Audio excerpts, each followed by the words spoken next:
Boom!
What up, y'all?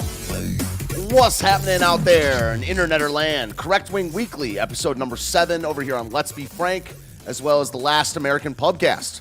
Hope all is well out there. We chillin' 5:03 p.m. Eastern Time on Wednesday.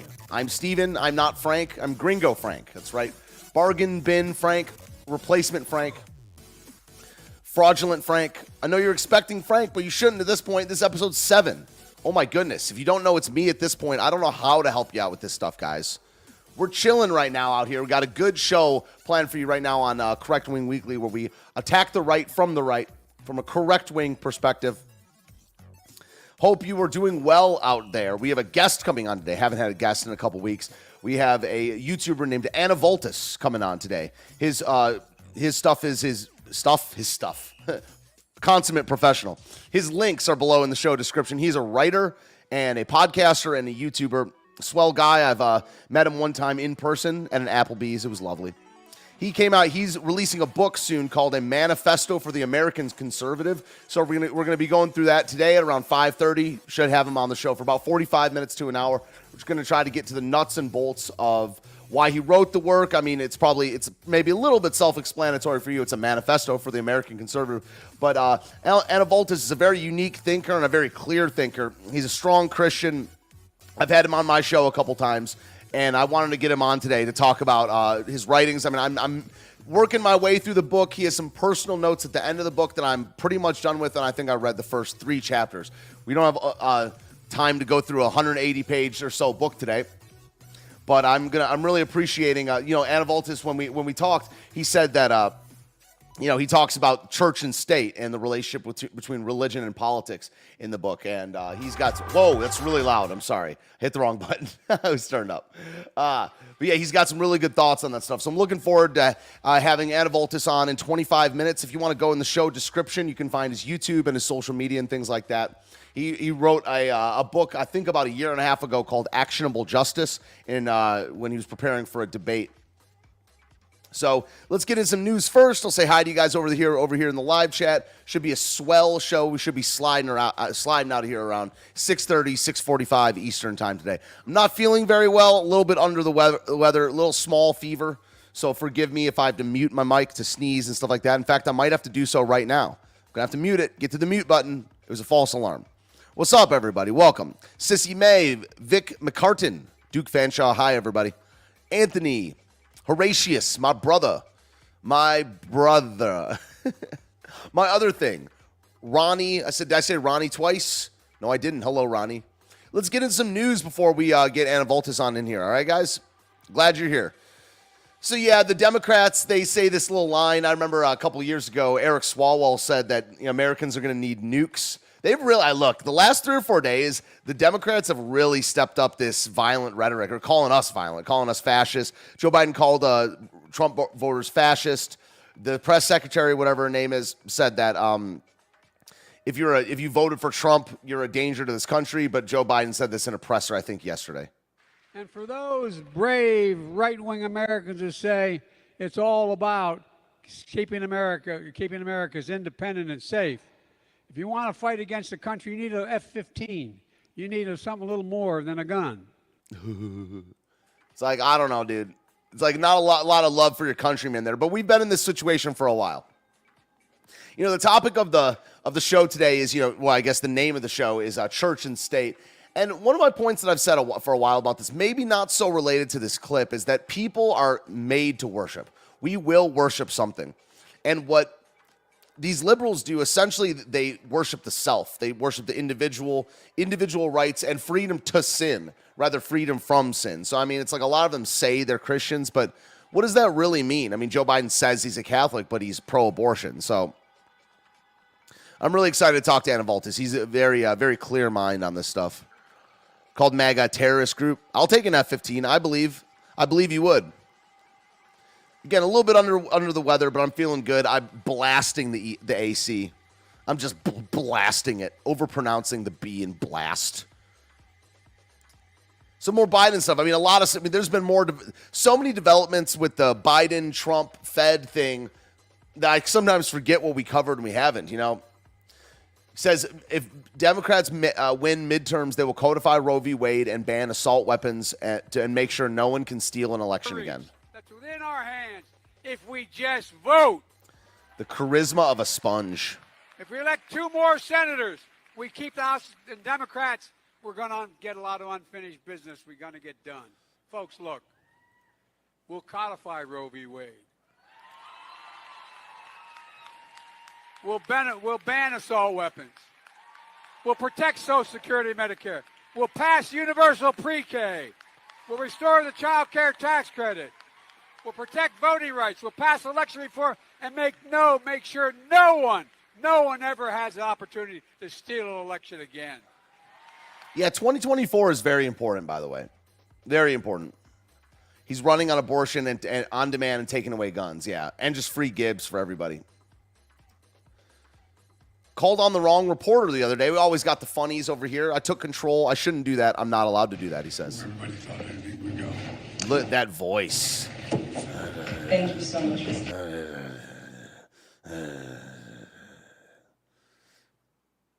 Uh-oh. Come on. Work thing and mess with my timing. I'll just keep doing this until it loads. Where everybody thought anything would go. Listen to that. Wow. Where everybody thought anything would go. Thank you so much, Mr. President. Oh, I'm sorry. I took control. I shouldn't do that. No, I'm not allowed to do that. Go ahead. You I tell think me. we're going to go ahead and have the rest of the conversation closed press. So thank you all so much. Yeah, come on. The idea that he's in charge or whatever is just asinine at this point. This is an interesting one. He says, I don't know. I'll just let the man speak for himself. The burn it all down politics of MAGA Republicans continues to be a drumbeat. You stole the election! Now, of course, this being YouTube, that guy's wrong. It was free and fair, and Biden, honestly, he had the most votes in human history. Not even American history, in human history. This is just an unhinged lunatic. You stole it, guy! You stole it! Boo. Boo in the name of Frank's channel.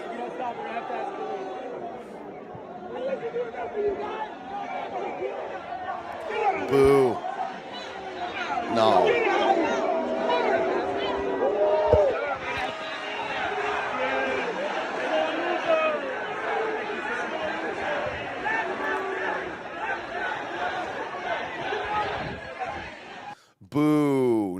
Joe won. At least I have to say that.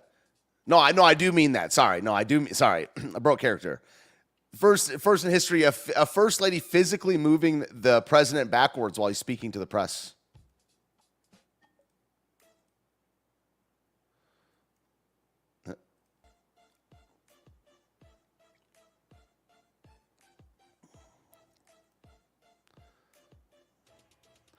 And also, and let's do a few more, and then we'll close down with this musical break. President Biden has been ignoring calls from Israel, and the White House excuse is as pathetic as one would expect. What's the excuse? Is it Shabbat? What is it?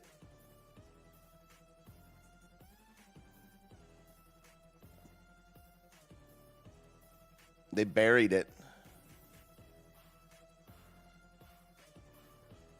Huh. Oh, it's summer vacation. Okay, come on. That's what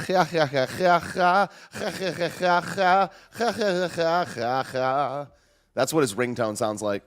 Homeland Security paid nearly $500,000 to build a security fence around Biden's Delaware beach house, and I'm confused because I thought border walls were for racists. Whatever, bro. Let me get this wall. Let me get this. Build the fence. Biden beach house barrier cost swells nearly $500,000. This one's crazy right here. I mean, look, they did all but confirm the authenticity of this diary right here. Because the people got charged with something. I don't know. I don't know about in fact, I guess. It seems to me that it's true, right? It's weird because I don't know what I can say and not say. It being Big Daddy Frank's channel. The Biden DOJ is prosecuting the two people who found Ashley Biden's diary. I'm not good at playing by the rules, guys. Don't look at me, okay? It's not like I'm on camera or whatever. Two people who found Ashley Biden's diary where she claims President Biden forced her to take showers with him as a child and gave it to Project Veritas. Nothing fishy about that at all. Pleads guilty, conspiracy to commit interstate transportation of stolen property. You hear that boop? Yeah, that was, that's something, yeah, for sure. Florida residents plead guilty to conspiracy. I already read that, sorry. Leaked diary detailed how Joe Biden took inappropriate showers with her when she was a child is confirmed as authentic. So I guess they can say it, I can say it, right? Frank, take care of me, right? And so Karine Jean-Pierre has absolutely no answer for who will pay for Biden's student loan bailout. For that, and that again, here's what we have done. Here's a lot about how much it might cost, it might not cost. Who is paying for this? What we are saying is the work that this administration has done, the work that the Democrats in Congress has done, is actually there, and you see that the 1.7 trillion deficit deduction that you see is going to benefit us in being able to do something for the middle class, to do something for the middle class. This is about doing something for people who make less than $125,000, $1.7 trillion. That's what we've been able to do. But when you forgive debt, you're not just disappearing debt. So who is paying for this? And then I'll give you the second part. We lifted the pause, right? We're going to lift the pause at the end of this year, which is going to matter, right? Which is going to offset a lot of what we're doing as well. When you think about the $4 billion that's going to go back into as revenue back into this process of folks paying right their college tuition, that matters as well. So we are doing this in a it's just trash, like the non-answer stuff. I just wonder if it's ever been a real. I mean, there's deception involved in any type of power, but I just wonder when it's been real. Not in our lifetime, I believe. I think the money system's kind of fake. Not kind of, it's very fake. But you know what's real is this song right here from Joe Biden. What's the song that is played where everybody is on the chair, everybody, going to my mind's going blank now. What's happening? What, I can't remember. I'm going to lose track. My mind's going blank now. What are you talking about? What the hell's going on here? Where the hell are you? My mind's going blank now. I can't remember. I don't know what the hell he's talking about. What am I doing here? My mind's going blank now. Where am I headed? keep forgetting I'm president. Where am I? No idea. Last night on the television, I was on a telephone rapidly rising and with I don't know. COVID has taken more than 100 years. Look, here's why it's reflected in the NHEI. America is a nation that can be defined in a single word. I was inflicting we're going to seize the ill-begotten gains of Putin's autocracy. Yeah. NATO's purpose is to defend against aggression. Let me make that near and dear to you that you would like to be able to. Anyway. My mind's going blank now. What's happening? Yo, this one's all right, by the way. So people have sent me a lot of these songs. This one's okay. Biden is kind of a true artist over here. My mind's going blank now. What are you talking about? What the hell's going on here? Where the hell are you? My mind's going blank now. I can't remember. I don't know what the hell he's talking about. What am I doing here? My mind's going blank now. Where am I headed? I keep forgetting I'm president. Where am I? No idea. I don't think as the idea that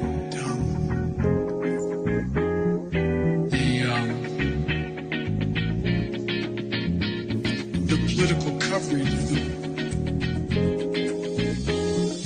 I want to thank and recognize Dr. John Kingersong. Good song. I can't get this to function at all. My mind's going blank now. What's happening? I can't remember. I'm lose track. My mind's going blank now. What are you talking about? What the hell's going on here? Where the hell are you? My mind's going blank now. I can't remember. I don't know what the hell he's talking about. What am I doing here? My mind's going blank now. Where am I headed? I keep forgetting I'm president. Where am I? No idea. Yeah, that was hot. I like that one, man. If he would just do that stuff full time, that'd be great. By the way, got Anavultus coming on in about 10 minutes. KDZ made the thumbnail for today. So if you guys, I promote the people that make thumbnails, try to do that reciprocating thing. So we got Frank in the chat. Thank you, Frank. Frank is linking KDZ's channel right now. And once I do a little intro for Anavultus, I will link his stuff as well. But make sure you sub to KDZ and Anavultus. I think both of those are below in the show description. Let's do like about 10 minutes of this Trump stuff, and then we'll talk about the big topic of the day. This is big news right here. The top FBI agent with anti-Trump tweets, not that it matters, who convinced, I mean, it does matter because it's just normalized. I mean, it does matter, but I'm just so, seeped in this stuff at this point. Everyone's a partisan, including me. Top FBI agent with anti-Trump tweets who convinced the agency to investigate Trump and just resigned after allegations that he shielded Hunter Biden from security. People are saying that this might be the fall guy right here, Timothy Thibault. If you followed the impeachment and the election from years past, this guy's name will ring a bell. Timothy Thibault. Top agent Timothy Thibault at the Washington field office reportedly resigned from his post last week after facing intense scrutiny over allegations he helped shield Hunter Biden from criminal investigations into his laptop and business dealings. We're just going to have to wait and see on a lot of this stuff. I mean, I'm not really one to, we run this show every week, so we're going to touch base on it. But I think it really comes down to who's in power and, who's making the decisions and things like that. When there's this much inconsistency, in my opinion, the people in power can kind of do what they want, whether that be government or academia, but they're all kind of part of the same club. So we'll see what happens in 2024. But in my opinion, they want to arrest Trump for whatever they can get him on. And, top level. I remember talking about this when the news broke, a year ago. So it's 2020, of course. The Hunter Biden laptop happened, and basically the story was banned from all social media. They released the redacted version of the search warrant at Mar-a-Lago, and people were memeing it because it was heavily redacted. But a statement from Donald Trump, the 45th president of the United States of America, make America great again. Of course, Trump can meme. He's like our only memeing president.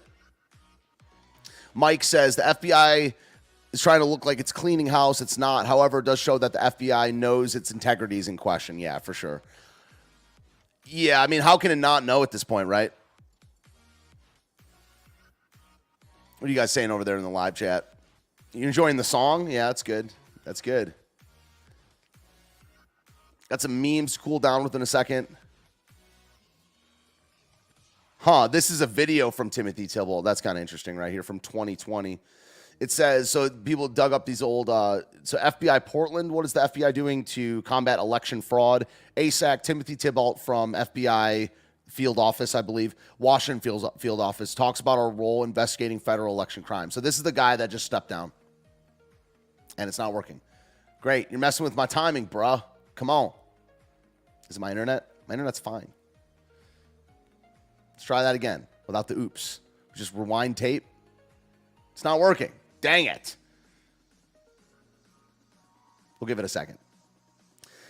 Truth Social was just banned from the Google App Store. That's huge news, saying that their policy is not in line with the App Store's policy on misconduct.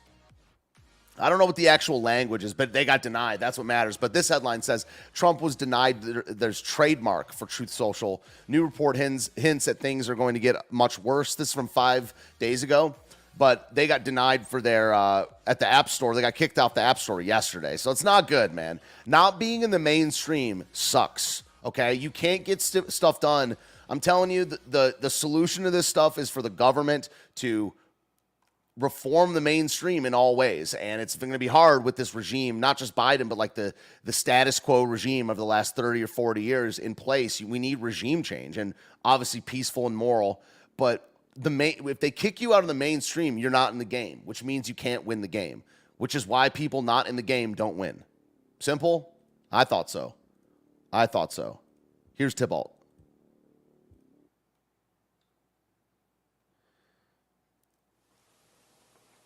The FBI is charged with protecting the rights of all Americans, including their right to vote.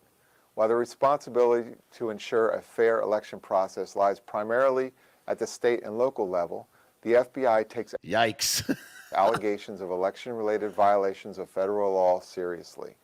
The FBI investigates federal election crimes that generally fall into 3 categories: campaign finance crimes, voter ballot fraud, and civil rights violations. The FBI Washington Field Office works with our state and federal partners to engage with other law enforcement partners and provide resources about the FBI's role in elections.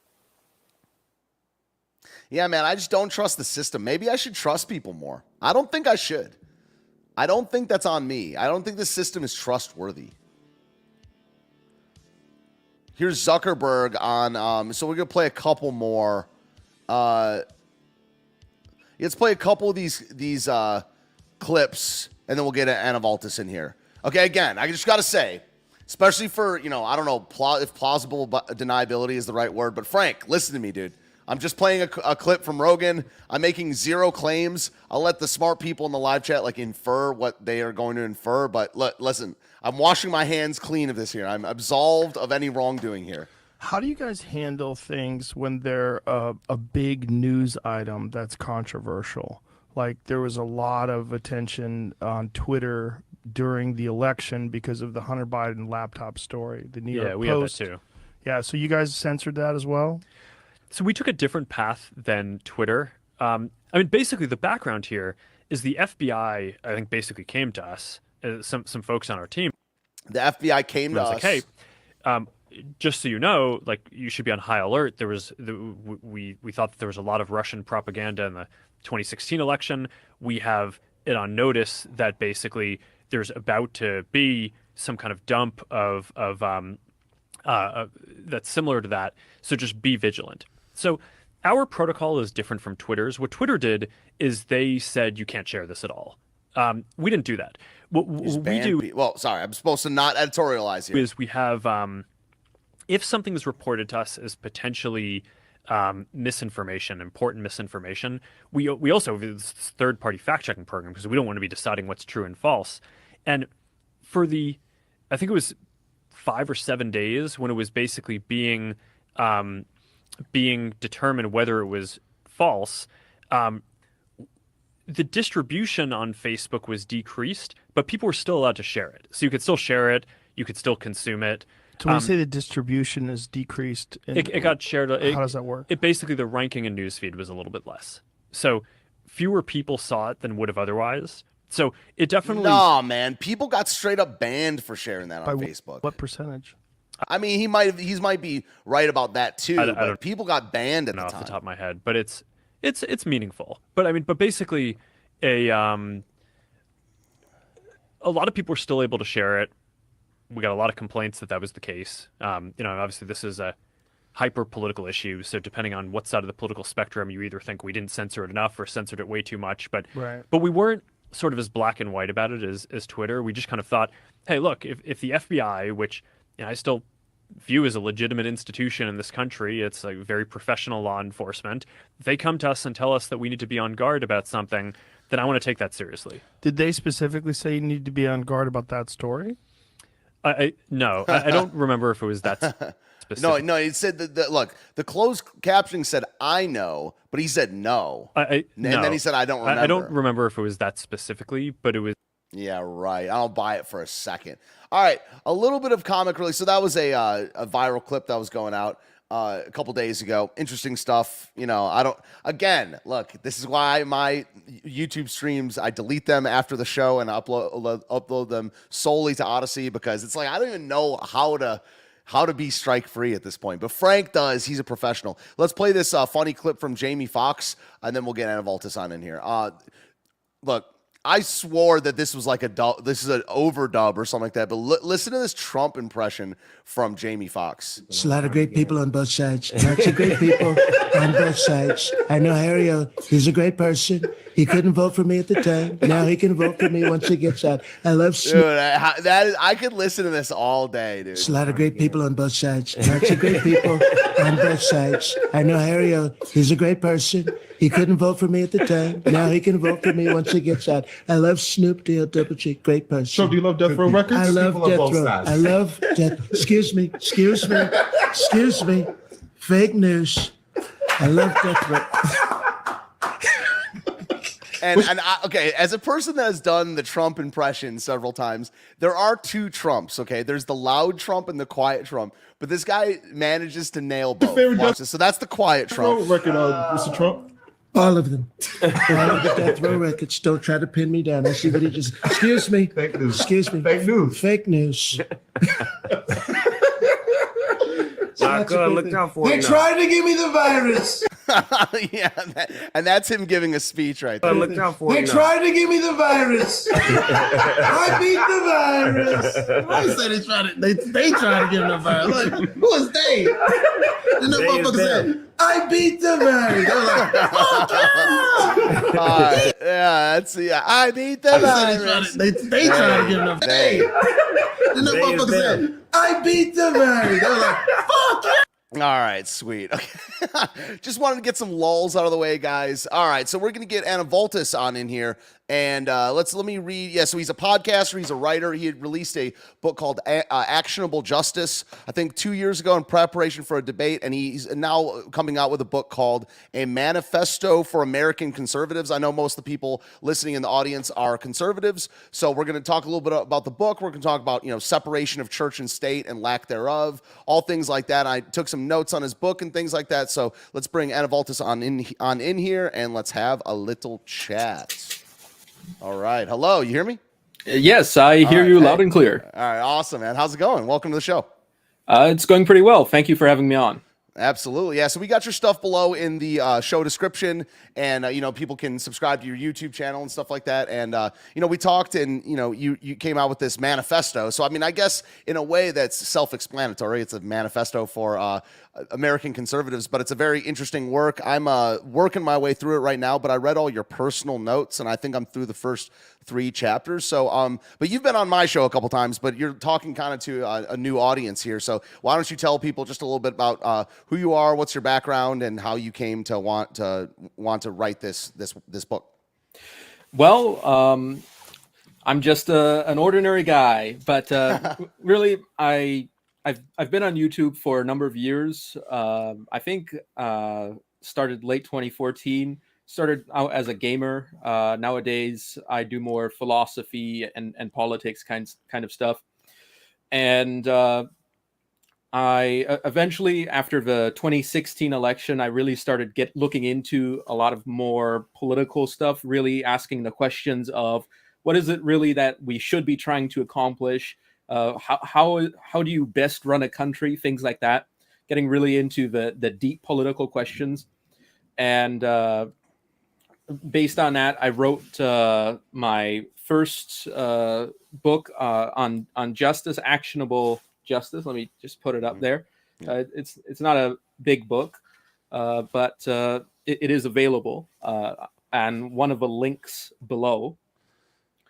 And moving on, recently, as the 2022 election is coming, I decided to write a book about conservatism because, in my opinion, there's a lot of problems really with conservatism having an identity crisis.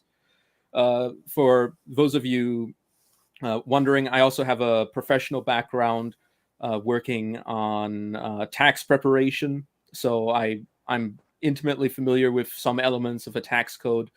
So I'm not just some random guy that doesn't know anything about politics or the internal workings of the government. But I also am well read. I read philosophers, politicians, historians, a wide array of sources. My new book has 61 different references that I listed. So I certainly think that I try to round out my sources as much as I can. Yeah, and I will say, I mean, I'm hosting a show right now, and people for some reason listen to me. And when every time we've had a conversation, I've met you once in person. I find it pretty hard to keep up with how well read you are and how you're able to argue the other sides and things like that. And in this day and age, sometimes as far as a source, I sometimes trust the person that's their hobby even more, because if you're in the field, you can maybe, I don't know, lack some distance from it. And so you just read and write and think, and you have your YouTube channel. And if people go to your if you go over to your videos over here, they're very well thought out. And I'm really impressed with your work. That's why I like having you on my show. So, one thing that, I found you to define pretty well. I mean, you're big on definitions. To be to be about philosophy, you have to know the meaning of words, and you have to be able to trace them to some sort of rational explanation of their meaning. And people call themselves conservatives in this day and age, or right wing, or anything like that. But you managed to define all this stuff. So, as far as your worldview, do you I know the answer to some of this stuff because we've talked before. But do you call yourself like a right winger or a conservative, or what is your political and religious ideology? Well, religiously, I am a Christian. More specifically, I am affiliated with a Reformed tradition, although I have a great degree of affinity to theologians in other areas as well. I think that there's a lot of good things people can say from a broad variety of sources. Doesn't mean that I gloss over the differences, though. More politically speaking, I would say that generally speaking, it depends on what you mean when you say right wing, because there's a number of different ways to define it. As you said, I'm big on definitions. I would say that I could be considered right wing in the most old-fashioned sense of a word, which is to say the question of popular sovereignty versus hierarchy. I believe that, of course, I have to have a loyalty to God, and that rebellion isn't something that you can just take into your own hands. It's something that needs to be considered more carefully than a lot of people do. And I mentioned this when I talk about the founding fathers of America, that their decision to rebel against the king wasn't just something that they did because they had grievances against the king. It was something that was very careful. It took time for them to make up their minds. And that's what I see is a big difference between them and a lot of the people today that try to engage with politics, where every time something goes wrong, they immediately think we need to start killing people. And I think that's concerning. Now, of course, the use of force is essential as a part of government. So I'm not saying that people should be hyper pacifist, But I am saying that people should be very careful about how they engage in politics.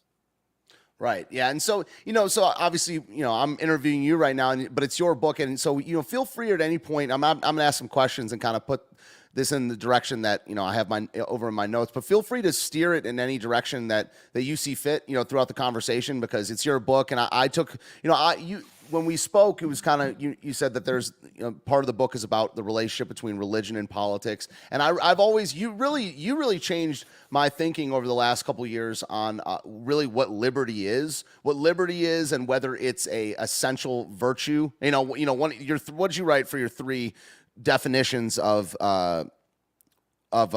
conservatism? Virtue, order, and prosperity. And I noticed that liberty is not one of those, because the question is liberty to do what? And once I really started thinking about that, I was like, whoa, because I was a libertarian before my conversations with you and about 50 other people, and I was like, whoa, this is about right and wrong. This is about right and wrong and obedience to God, not just being free to do whatever. I mean, that's basically how I think libertarians think. But let's start there. Why, you said virtue, order, and prosperity are the 3 things that American conservatives, and more broadly conservatives in general, should pursue. But why? Let's start with, why is liberty not one of those 3? Well, the reason why I don't put liberty at the forefront is the same reason why a lot of the founding fathers, if you were to really dig deep into them, especially the Federalist ones, wouldn't put it at the forefront, because liberty by itself isn't really something that you can go off of. What you need is an understanding of what's right and wrong. How do we, if you're building a government, you need to figure out how does it work. So, and you also need to find a way to actually get to what you're trying to accomplish. So that's why people like Alexander Hamilton spoke relatively negatively about Athenian democracy, because they believed that that type of government wouldn't really bring them into what they were trying to accomplish. So in the case of liberty, I don't hate liberty. I love liberty, just like you say it in the book, by the way. Yeah, it says it in the book. So I just want to get that out there. So, right? so before anybody says, "Oh, this guy wants to take away your liberties," that's not true. What I say is that, well, I just don't consider liberty to be a virtue in itself. It's something that you need to arrive at through something, and you need to justify it. So that is to say that liberty is very useful. It is something that is desirable. It's something that's enjoyable, but it's not something that by itself should be the basis of an ideology or movement. The reason why conservatives in America like liberty is because they have seen the advantages that it gives them, and they have enjoyed it. And I don't think that that's something that should be rejected. I think it's something that can be embraced. I think that, of course, the problem becomes when you become a liberal. That is, you take liberty and then you make it the center of all things. And that's where you end up getting a bit unbalanced. Yeah. Yeah, definitely. Yeah. I mean, and again, there's so many of these things I just kind of took for granted in 2018, 2019. What you said earlier about kind of being part of the old right, or in the, I don't know, I think you said in the old sense of the word, where it's really about hierarchy. That's why I call myself a right winger rather than a conservative, because most people, that kind of gets it out of the way. Like, I'm a right winger, and if they're like, why? I'm like, because I believe in order, I believe in hierarchy.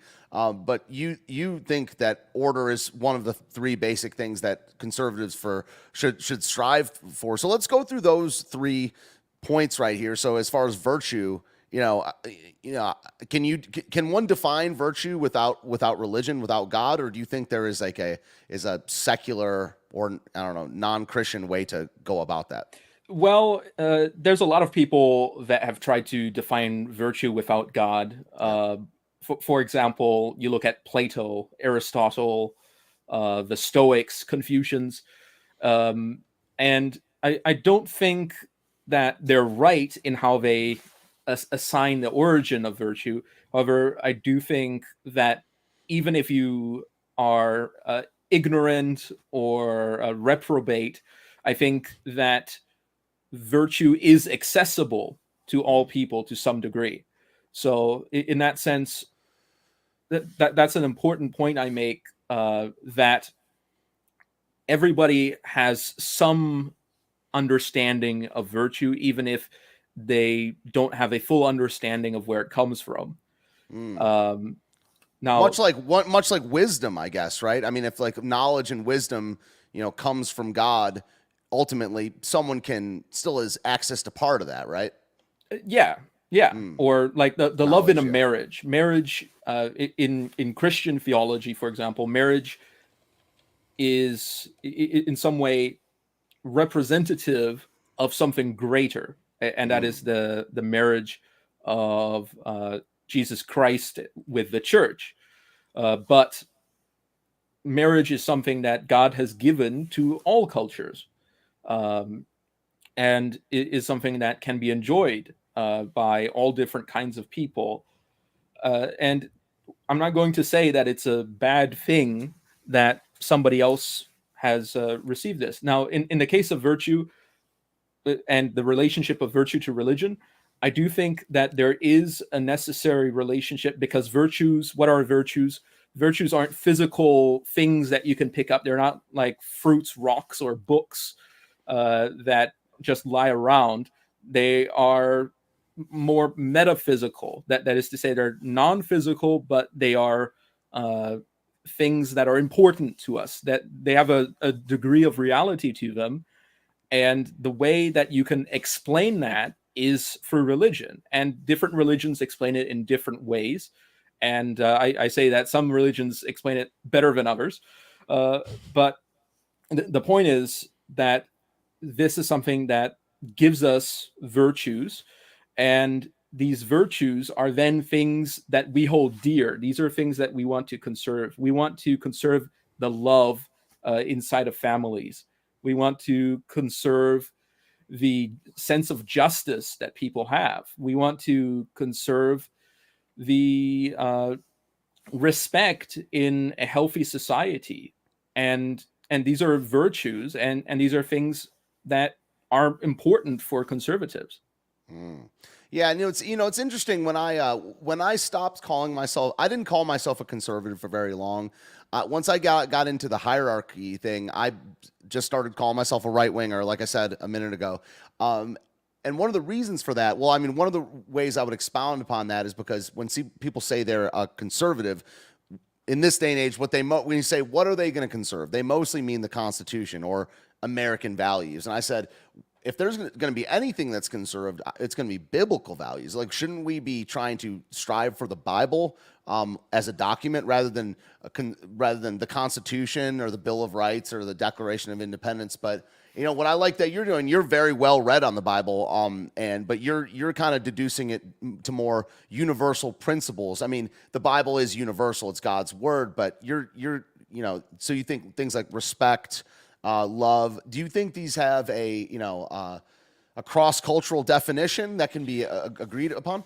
I don't think that they can necessarily be agreed upon, but I think that they can be understood.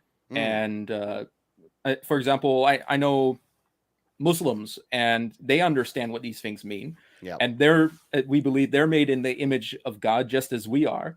And they live in this world, and there's a common grace that God has given to all people to some extent, where it says the rain falls on the righteous and on the wicked.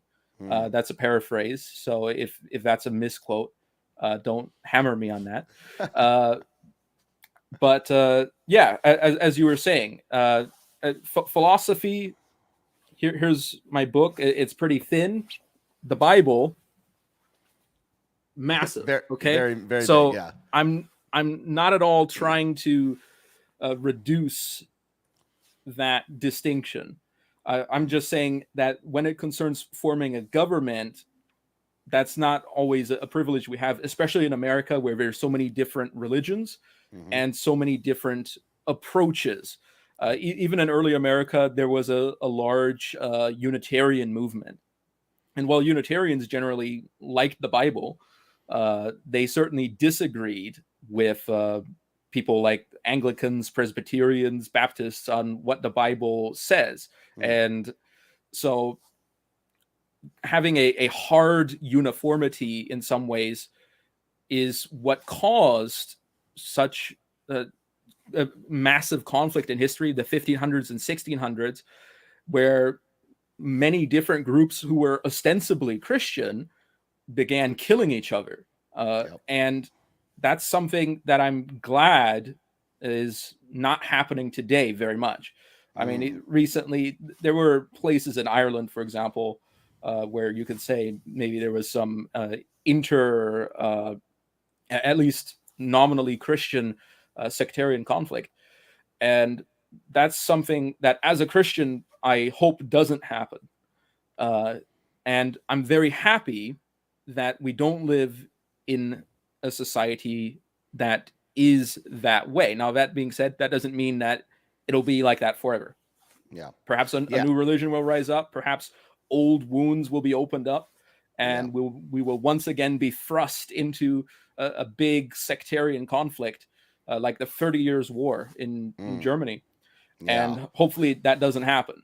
And I think the wisdom of people like Roger Williams in Rhode Island, the founder of Rhode Island, who developed an idea of separation of not politics and religion, but of institutions, that is, political and religious institutions, that enabled the America and many other countries to overcome something that could destroy them. And it's not as if this is a uniquely Christian problem, because the same thing happened with the Romans and the ancient Persians. They had different religions, some of which were not too friendly with each other, but they managed to make it work in a large country.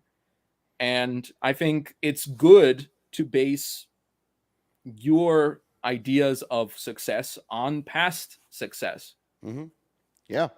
Okay. So since we're kind of going into the religion, we've dabbled with the religion and politics thing, separation of church and state, whatever that even. I mean, there's different types of separation, but we can kind of tie that into the second point of order as well. I mean, so if order, what is if order is the lack of chaos, it's a structure in place. How do you, what is your thoughts? I mean, church and state, separation of church and state is not in the Constitution.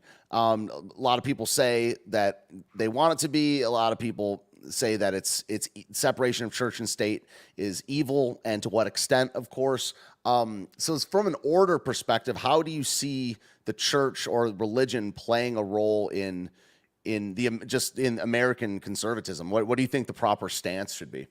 Yeah. Well, I think that everybody who is religious should be very open about their religion, and they should work based on that religion.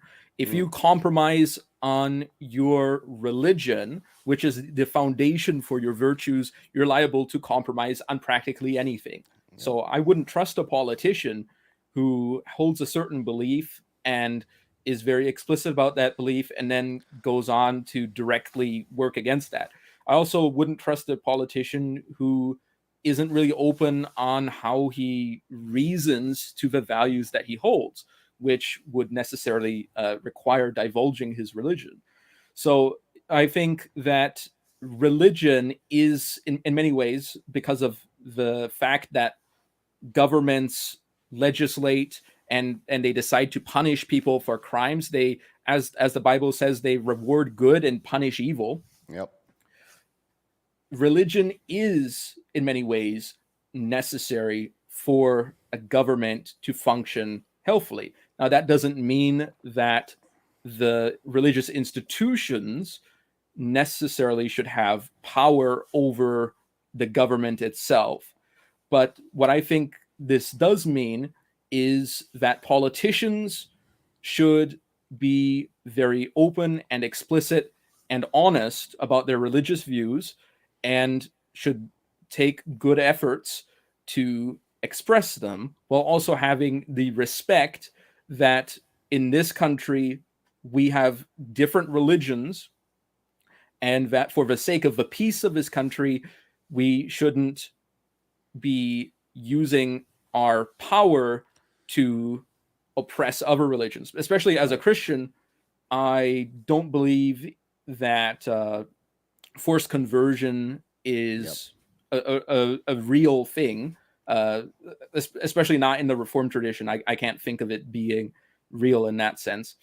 And I think historically, a big disservice to the church has been the large-scale gathering of unbelievers among believers.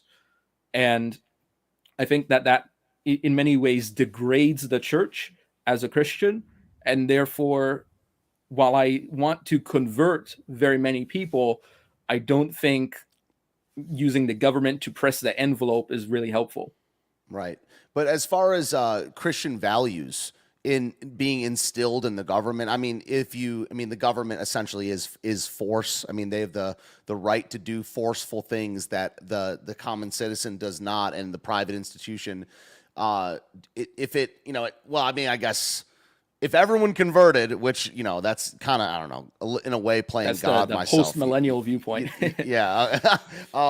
It's like, would not, it would end up shaking out that America or whatever country would be a Christian nation. I mean, you right here, yeah, this is the thing that it didn't surprise me, but you said in your notes, it says you don't believe that America has ever been a Christian nation, but the vast majority at the founding of people were Christian. Yeah. But you mean as far as the leadership, right? Well, what I mean is that there's a difference between cultural Christianity and the church. And I think that I certainly have a lot of criticism for some of the more liberal founding fathers like Jefferson and Paine, who I think at least would be considered heretics by the major denominations, if not complete non-Christians. So in that sense, it's not it's not saying that America has never been led by Christians. It's not saying that America never had necessarily a Christian majority, or that there were Christians in control. What I'm saying is that as an institution, the country itself is not something that is convertible in the same way that a stone is not convertible. And another point here is that just because a country is Christian one day doesn't mean it will be the next. So as a Reformed Christian, I don't believe that it's possible to guarantee the salvation of a person. So the salvation of one generation doesn't mean that the next generation will occur. Now, of course, there's some more out there views on that among certain groups. But in my view, if we're asking ourselves, is the American founding particularly Christian? And I would say no, I don't think it is particularly Christian. I think a lot of it has more to do with the Enlightenment values that some of the founding fathers held. I think some of the methods that were used by certain people in the founding of this country were unethical from a Christian perspective. Just like some of the British methods were also unethical. So I'm not casting shade on one side here. It seems like the founding of any nation is going to have some unchristian methods, it's right? Messy. It's messy. Yeah, exactly. It's not something that you can go back to the founding fathers and they're all saints. I don't believe that. It seems like the using the word founding fathers is a little bit tricky. You have to separate it. Anyway, finish your thoughts. Sorry about that. Yeah. So what I'm saying is, if you go back to the 1770s, there's some things to like, some things not to like, and there are some ways in which there's a strong Christian influence, and I do acknowledge that, and I make that very explicit in the second chapter, where I say that a lot of America's social moral values are based on Christianity. But that doesn't mean that America is necessarily a Christian nation because of that, because there's a lot of atheists who also hold those same values, and they're not Christians, even if they behave in some ways like Christians. And so I think saying that America is a Christian country, or was founded as a Christian country, in my view, is an exaggeration. I don't hate people that say that. I just think they're wrong. And I think that going too deep into that line of reasoning can lead someone to mess up, not only politically, but also if they take it far enough theologically. Right. Well, I will say that I've said it for a time now, but if you're disagreeing with me, that's going to make me think about it a lot, because I respect your line of reasoning and your thought process on this stuff a lot. So I will definitely give the reconsidering portion a fair shake. Let's talk about prosperity. I mean, what does this mean? Do you mean material? I mean, that's the third. You got virtue, order, and prosperity, and that being the third, pillar of what American conservatives should pursue. So what is what is that? And do you mean just material? Well, prosperity is ultimately, you can equate it to success. Are you doing well? Oh. Are you increasing? Are you being prosperous? And there's a number of different ways to define that, but I think the first priority should be virtue and order. If you're doing well physically and you're being very wealthy, but you're not a very good person, you're not right with God, you're not kind to others, then what use is your wealth ultimately in the long run? Yeah. And I think Jesus talks quite a bit about that, but I'm not going to get into that. But the point is that material prosperity is something that's very useful. It's something that's desirable, but it's not the primary type of prosperity that is most important. And that is being virtuous and being orderly. And then after that, you can get into that more physical prosperity of getting your country doing well. So, yeah. So I mean, so success. Whether it be but it's like you say, if you're not acting in the right way in the eyes of God, I mean, this is on any institutional level, right? If you're not acting in an orderly manner and you're not pursuing morality and virtue, not many of the material gains or success are going to come your way. So maybe I don't want to call it a byproduct, but one thing that I just brought up on any institutional level, and you write in your notes that that the family is political. That do you view the family as the most as the smallest political entity, and why do you say the fam? I agree with you, by the way. I think any time you're conducting any sort of policy or negotiation, that you're entering the political realm, in the loosest sense of the word. Well, why do you write that, and what do you mean by the family is political? Well, of course, I quote Johannes Alfusius on that, but the idea that the family is political is, and I think this is important, because what is politics? Ultimately, it's an interaction between different powers. So children have powers. Children are able to do things. Parents are able to do things, and parents lord over their children. Now, they obviously they should do this in a good way and not in a bad way. And I'm not here to give a seminar on parenting, but the point is, family is, in the experience of every person, the most basic form of government that they interact with.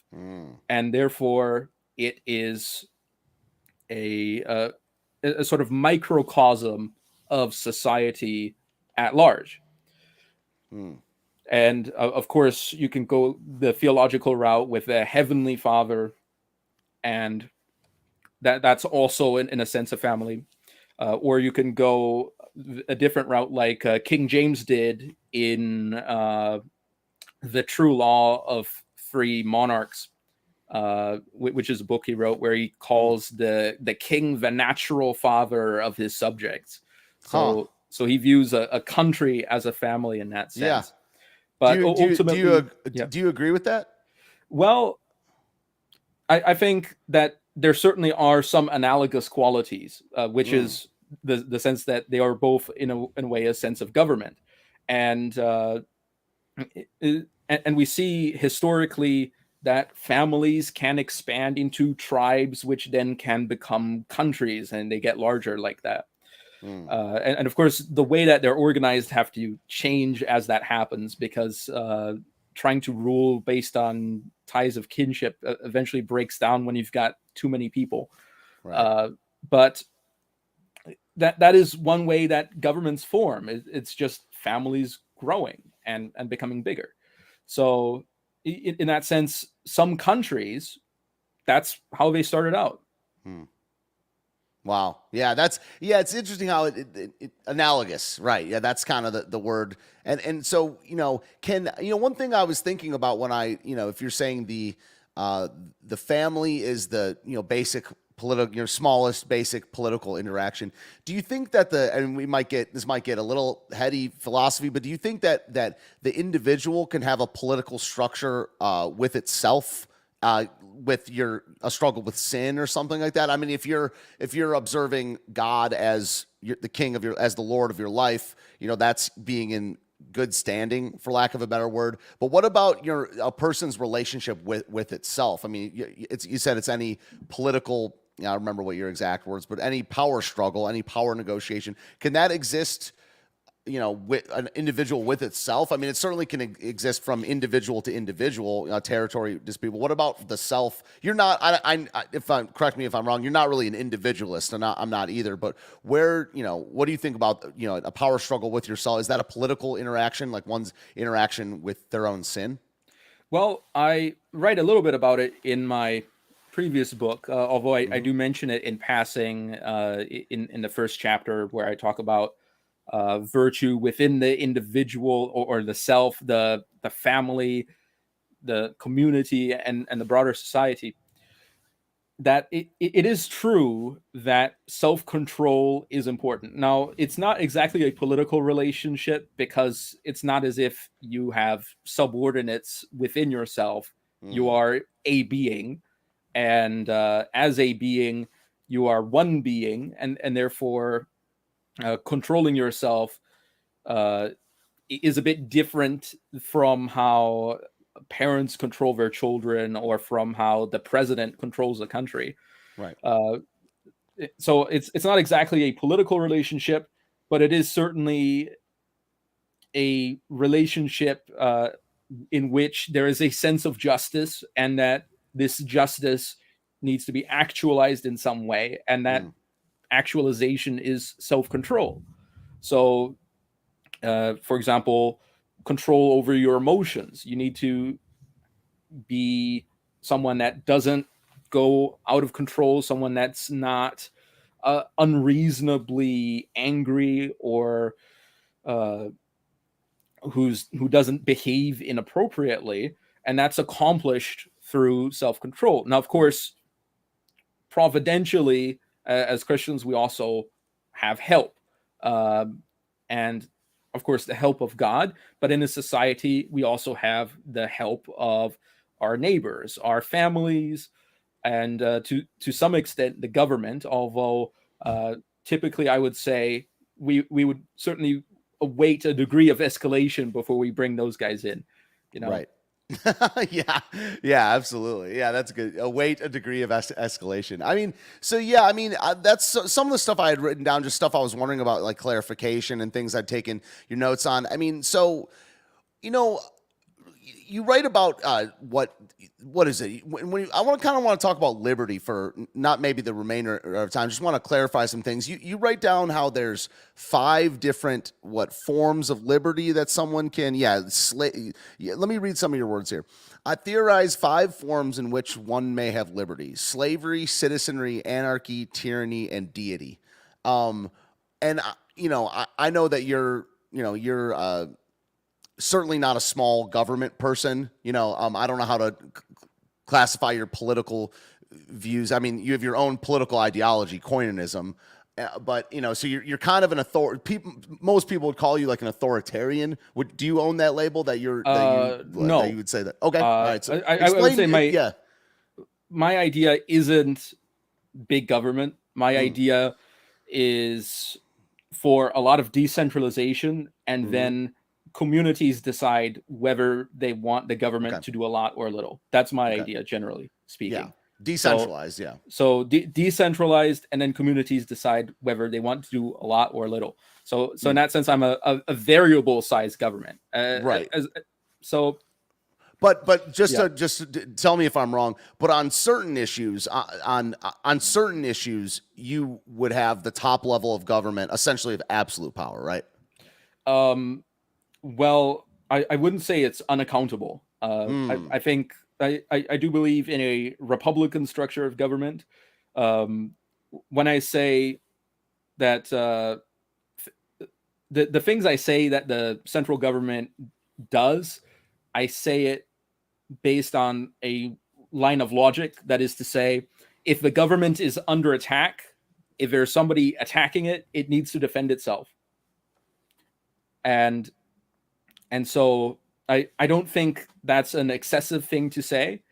I also think that rebellion is generally a bad thing, especially in the case where in America you already have Republican institutions. Even if people question how effective they are or whether they're good, I don't think that alone justifies rebellion. So I'm a person that's critical of rebellion and who wants the central government to defend itself and its people. I don't think that's enough to make someone an authoritarian. True. Because I don't think that the government should have the authority to do whatever it wants. Okay. And I believe that they should be held accountable, first of all, by God, but also in a case of republics, as we have, by lower levels of government and ultimately the people. So I don't think it's at all accurate to call me an authoritarian. Okay. Especially if you consider that my view is very similar to people like Hamilton, even if he doesn't say it in the same way that I do. Yeah. Yeah. Okay. Fair enough. Yeah.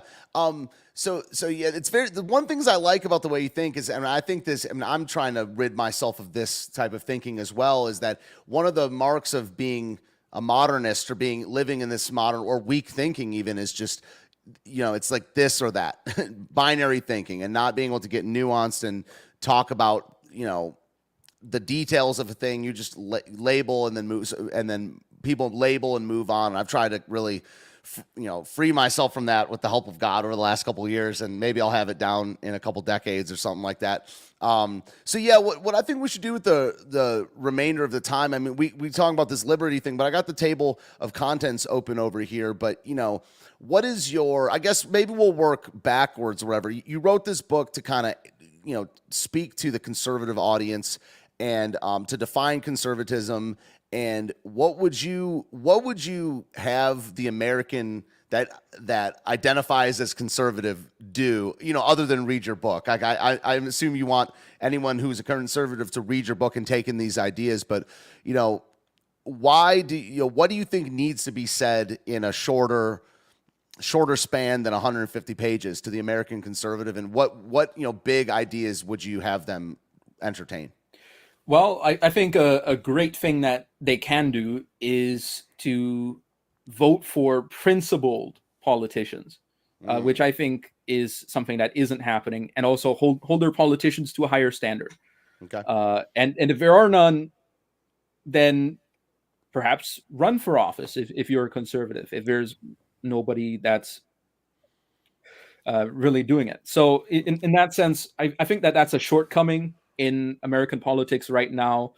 A lot of people go for populism, but the problem is populism doesn't really give you principled politics. What it gives you is lowest common denominator. Yeah. And that's not really going to be enough for the country if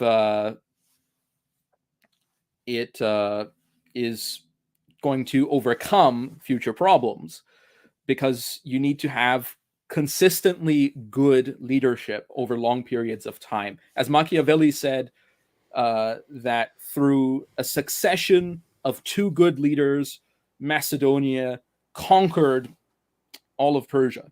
Wow. So Philip II and Alexander the Great, they conquered big.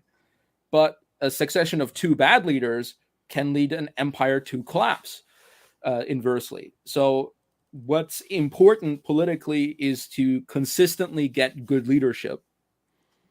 And you're not going to do that by simply going for whoever's popular at the time. You need to actually look at the politicians, and if they're not good enough, you need to demand better.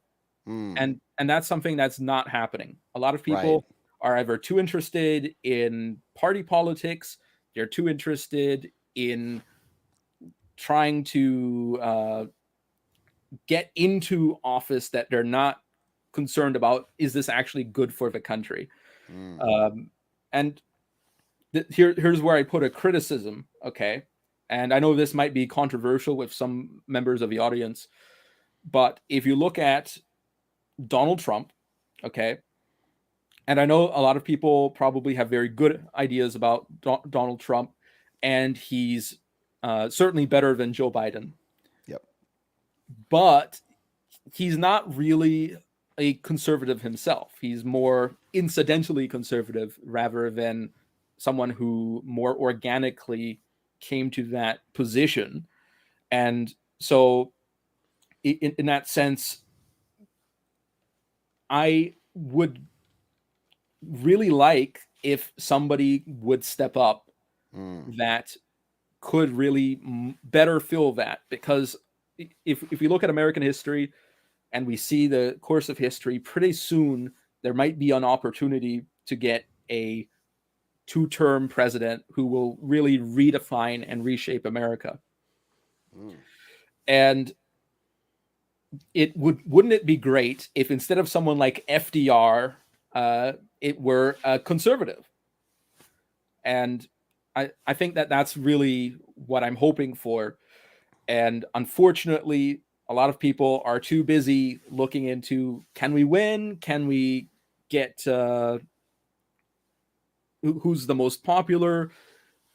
We need to back Trump for a second term, when instead you should be looking at it from a perspective of who's the best person for the job. And we need somebody to step up. And I don't hate Trump, okay? I don't think he's the worst president.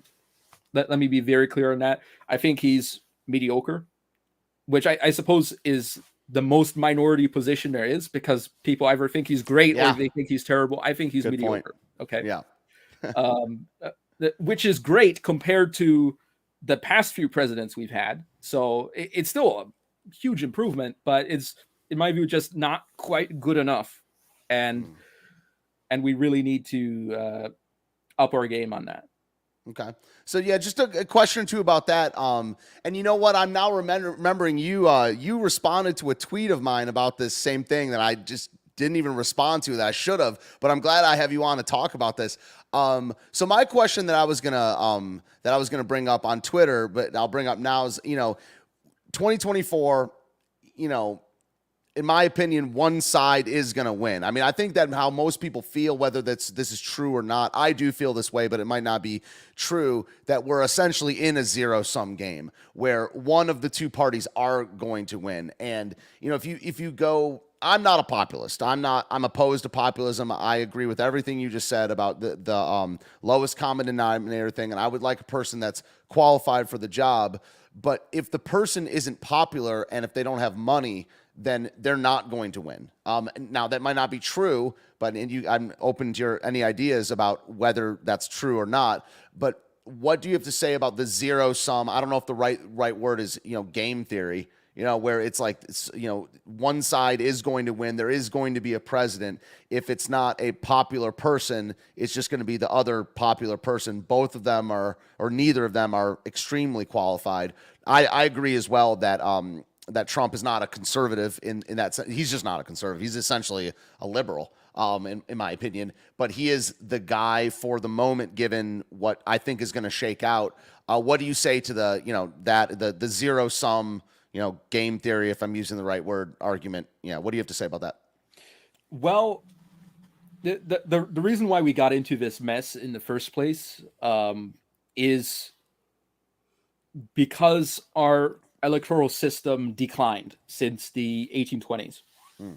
So what happened is states decided to implement popular votes, and they decided to give the parties the authority to decide who gets to have to choose the electors, and then the electors would be expected to vote based on the party. And I checked the laws of all 50 states, and that's how it works in all 50 states. Now, of course, there's minor differences here and there. Yeah. And I think that has caused a marked reduction in the average quality of presidents since that time period. Now, that being said, so one thing we can do is electoral reform, revert the Electoral College back to the way that the founders intended it, as you read in the Federalist Papers. Another problem is population growth. And I don't take it in the sense that population growth is a bad thing, as some people do. The problem is that our political system isn't structured right for population growth to the degree that it has been. So Alexander Hamilton talks about how each jurisdiction, each congressional jurisdiction should have somewhere around 20 to 30,000 people in it. Nowadays, they have hundreds of thousands of people. And therefore, the system which he designed, which was intended to avoid some of the situations that we are in right now, hasn't really stood up to the test of time. So we need to figure out a way to fix that. Now, that being said, in the short term, I think that short-term alternatives to Trump, it's not hard, okay? Back in 2016, out of the Republican candidates, Trump was considered to be one that was polling the weakest against Hillary Clinton. Now, of course, that changed after he won the primary. He really managed to galvanize the base. Yep. But until then, it really was up in the air. So the thing is, there are other people, and again, my problem isn't the question of whether Trump is controversial or not. That's not really my problem. I don't care if a politician is controversial. What I care about is whether they have the values to back that. So who's the main person that people are considering as an alternative to Trump? And that's Ron DeSantis, the governor of Florida. And he has quite a few credentials. He's a founding member of the Freedom Caucus, which is some people might think that's a bit liberal, but compared to Trump, certainly not. And he's, in my view, been a lot harsher on some issues and more consistent over long periods of time, which is one thing that I think is really important: consistency. And I think that that's something that a lot of people forget, that Trump really changed his positions very frequently on a wide range of issues through 2016 and 2017, and that's not of course counting his previous party switch. So if we were to ask who should be the conservative choice between DeSantis and Trump, the answer is DeSantis, because DeSantis, even if he's not perfect, as no one's perfect, he's certainly conservative, unlike Trump. Now, that being said, I don't hate Trump. I think Trump has done a lot of good things. However, I think that Trump should have the good sense to perhaps pick a different position in government, like Secretary of State, because I think Trump was actually quite successful in some areas of foreign policy, making a lot of peace deals and things like that. So it's not as if I want to get rid of Trump from politics. I just think that he perhaps should focus on what he's good at and perhaps let somebody else take a turn at the presidency, especially considering that, in my view, the best person should always win. That's my view. And I don't think Trump is the best person. Right. And when you say best, you mean they're first of all, you said they're principled, right? You know, we going back a couple minutes, 10 minutes to saying what can the American conservative do in your view? Vote for someone principled. If there's not someone principled, to consider running themselves, or, you know, try to convince someone principled to run. And, you know, so principled, and what else? You know, you might have already said it, but so best for the job, just has the best policies, is the most consistent, is the most principled. Anything else that you would consider under the realm of best? Well, a big idea is consistency. Having a strong ideological position is a good one. There's a wide range of things. I don't think it's something that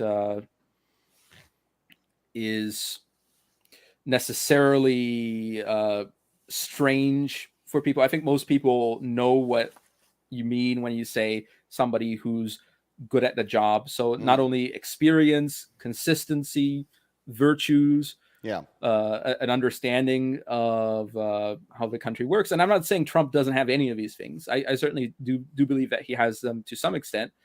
But there we go. Yeah. I mean, so what if you know, what if they squared off in the GOP primary and Trump won? I mean, would you support Trump in that case, or what would be the thing that? Well, the problem is, you remember back in 2020, we were looking at his second term agenda, and I complained it was far too left wing. I even called him a pinko. Okay, so what is that's perhaps a bit of an exaggeration, but I think, explain what that is, even if it is an exaggeration. Explain what that is. A pinko is an old-timey way of saying that somebody has communist sympathies. And obviously, I said that in jest. I wasn't serious. I don't think Trump is a communist. I don't think he's a hardcore socialist. I just think he's a lot more left-wing than I would tolerate when voting for someone. Okay. And do you think? And so yeah. Back to the question though. Like if you won the primary, what would your take be? I mean, are you an abstain from vote? Do you view that as a good route ever? Like just not voting? My view when I vote is I take a look at who's on the ballot, who's running for office, okay, and I vote for the best candidate on the list, regardless of what party he's a member of. Yeah, gotcha. And so that could mean the Republican candidate. It could mean an independent. It could mean Constitution Party. It could be anybody.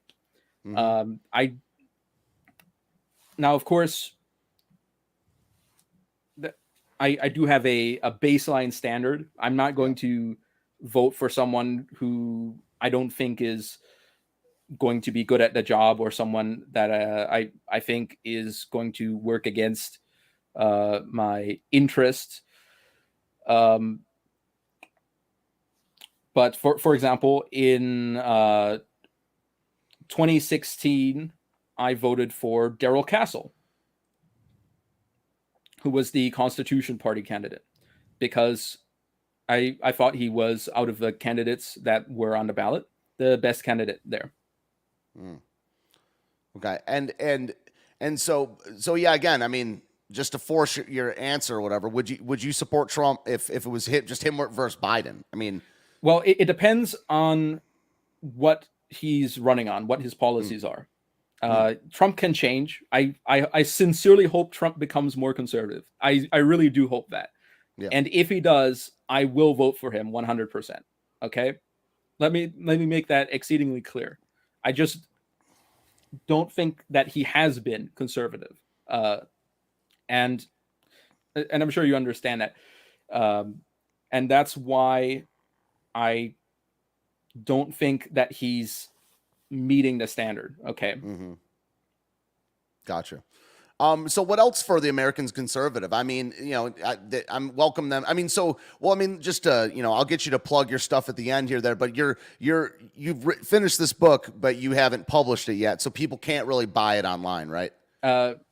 No, it's not published yet. I've gotten in contact with a publisher, and it will be coming out soon. If people are interested in it, feel free to email me on the email there, and I will send you a message when it's out. Okay, and so what else? So you got your stuff linked below in the show description. You got Frank in the chat right now, linking your YouTube channel. I mean, I welcome you guys. I mean, we do have some people criticizing you in the chat right now, and it's nothing we haven't brought up yet. I do welcome you to watch Anavultus's videos online, and keep an open mind. I think he's a really clear thinker. I mean, we can disagree. It's mostly it got hot once you started talking about not supporting Trump, which is normal on this channel. Yeah, and I don't talk about that in the book. So this is nothing to do with the book. Right, exactly. But yeah, so what other big picture stuff do you think that the American conservative family or the individual, other than voting, community. How can they? Yeah, the community. How can they? What other actions do you think that the American conservative should do in their own lives to kind of think more in line with what you see is the point of your book? Well, I think the communities should have more power in what they do, or what they choose not to do. I think that as this country is growing, the states themselves have become as large as the whole country was when it was founded. Right. So in that sense, political life, in my view, should be centered on the community. So you like this decentralization? See, I mean, I think that this should be more popular in this country. That you when we've talked before, again, you're not an authoritarian, but you think that government should have authority on every single level, but you really think that authority should be decentralized. I think that should be more popular. Why do you think it isn't? Like, most people are populists. Makes sense, because whether it's left wing or right wing, populism is the popular. Like, we live in a democracy. That's what mob rule or populism kind of is. Why do you think decentralization is not more popular? The reasons are a wide variety. One is that it's not good for the parties, because it means that it's harder for them to garner loyalty because they can't make as many promises. Another one is that it gives less power to bureaucrats that come on top. It reduces their ability to engage in patronage and nepotism. It's also bad for monopolies, because it means that they need to be able to provide something specific to a community that allows them to gain a foothold in there, rather than making big deals, which is one way that they can prosper, is by making larger deals, rather than having to deal with smaller communities.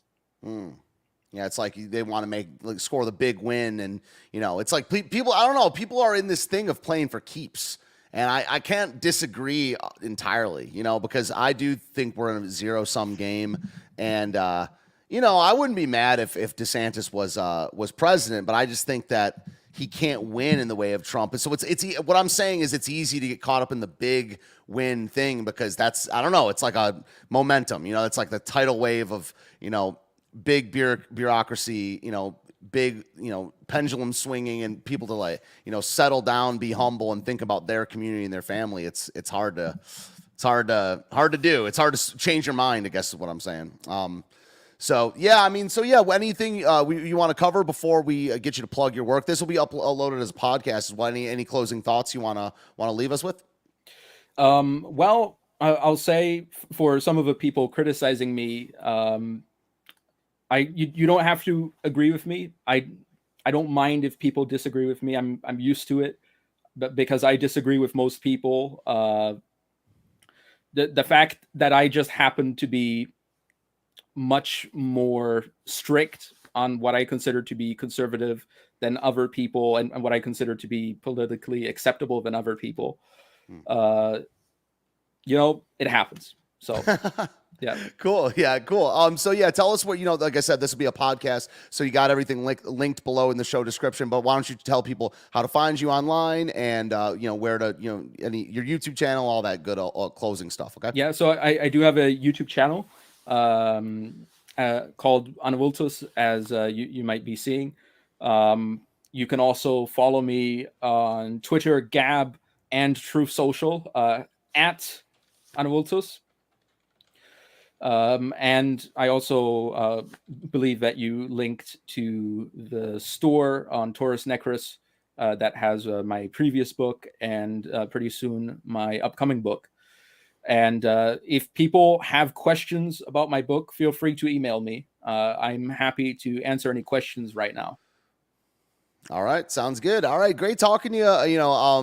I wouldn't, you obviously don't take it personally, the disagreement and things like that, but that's why I like you as a philosopher and a political thinker. You're able to field, disagreements and things like that. So have a fantastic day. We'll see you out there on the interweb, and I'll have people subscribe to your channel. Okay. Okay. All right. Take care. Nice talking to you. All right. Sweet. Anavultus, everybody. I think he's a clear thinker. That's just me. You got some savages in the chat over there. We need to talk, guys. I gotta discipline you guys. All right. Let me share the system audio, put some music on, cool down a little bit. I beat the virus. I beat the virus. They tried to give me the virus. They tried to give me the virus. Y'all get triggered about Trump, man. Look, I'm a Trump supporter too. Dude is a liberal, though. I still support him. Trump is definitely a liberal. He is liberal. I still support him. I mean, I like him more than DeSantis, but y'all get triggered, man. I was laughing at the chat. Daddy needs to spank you. Daddy, y'all need a timeout over there. Salty's on at 7:30. Thank you, Frank, for uploading this stuff. Love this dude, Kindred Spirits. I like Anavultus, man. He thinks clearly about stuff. It's not about necessarily disagreeing or whatever, or agreeing. Might be wrong, says we've been trained to believe democracy is good and majority rules moral. This is by design. Many such cases very destructive. I agree.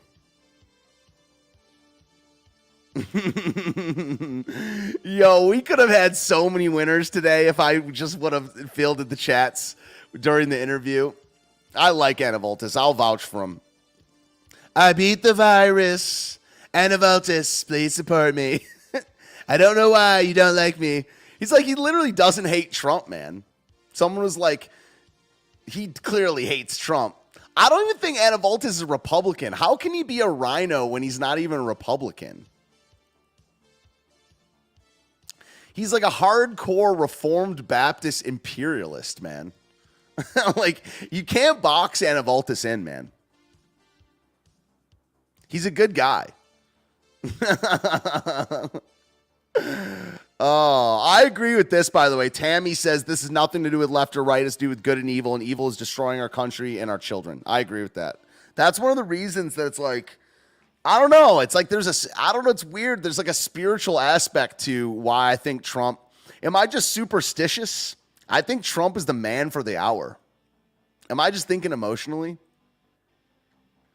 I like Anavultus. He's German born, but it's like, what do you think America is? What do you think American is? He's not from America. He's German born, I believe, but he's lived here for like, I think 25 years or something like that. Then he must be Democrat. It's like, yeah, the binary thinking of your standard Westerner. Man, I was feeling like crap when this stream started. I had a fever, and the only prescription is more Anavultus. Subscribe to his channel. He's got really interesting stuff. There's almost zero issues that he hasn't touched. I really like the way he thinks. Because one of the reasons I call myself right-wing and not conservative is because I'm about hierarchy. I mean, if you're conserving God's hierarchy, yeah. I mean, his book is good. He gave me an early copy. I'm about, like I said, 3 chapters, and I read the notes in the outro because it gives an overview of stuff. Dang, Frank, you're telling Frank that I think Trump's a liberal? Oh my goodness, Tom Dukes. Oh my gosh, how is Frank going to ever cope? How is one of my best friends ever going to cope? How are we going to cope? Trump 2024, then we move on. I kind of agree with that. We're in a special time.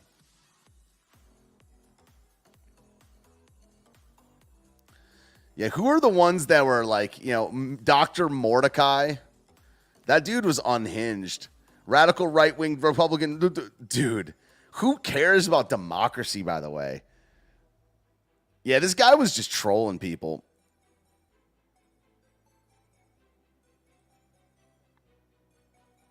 He's like, bye. Dude, but what does that even matter? What does that even matter? What is your argument? You don't know how. We have a winner, by the way. Ding, ding, ding. We have a winner. Okay, so what is 27 people? You're a Democrat. You're a Democrat. You're the one bringing up how many people are in a chat as an argument. Like, so what? What's your argument? Why is Trump not a liberal? The fact that I have 27 people in the chat, I'm not in that game for this. Like, if you think I'm in the game for that reason, you don't know me. Who cares?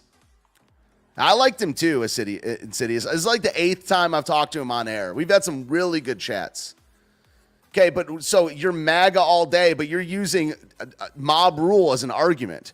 So what's your point? LMAO, I'm MAGA all day.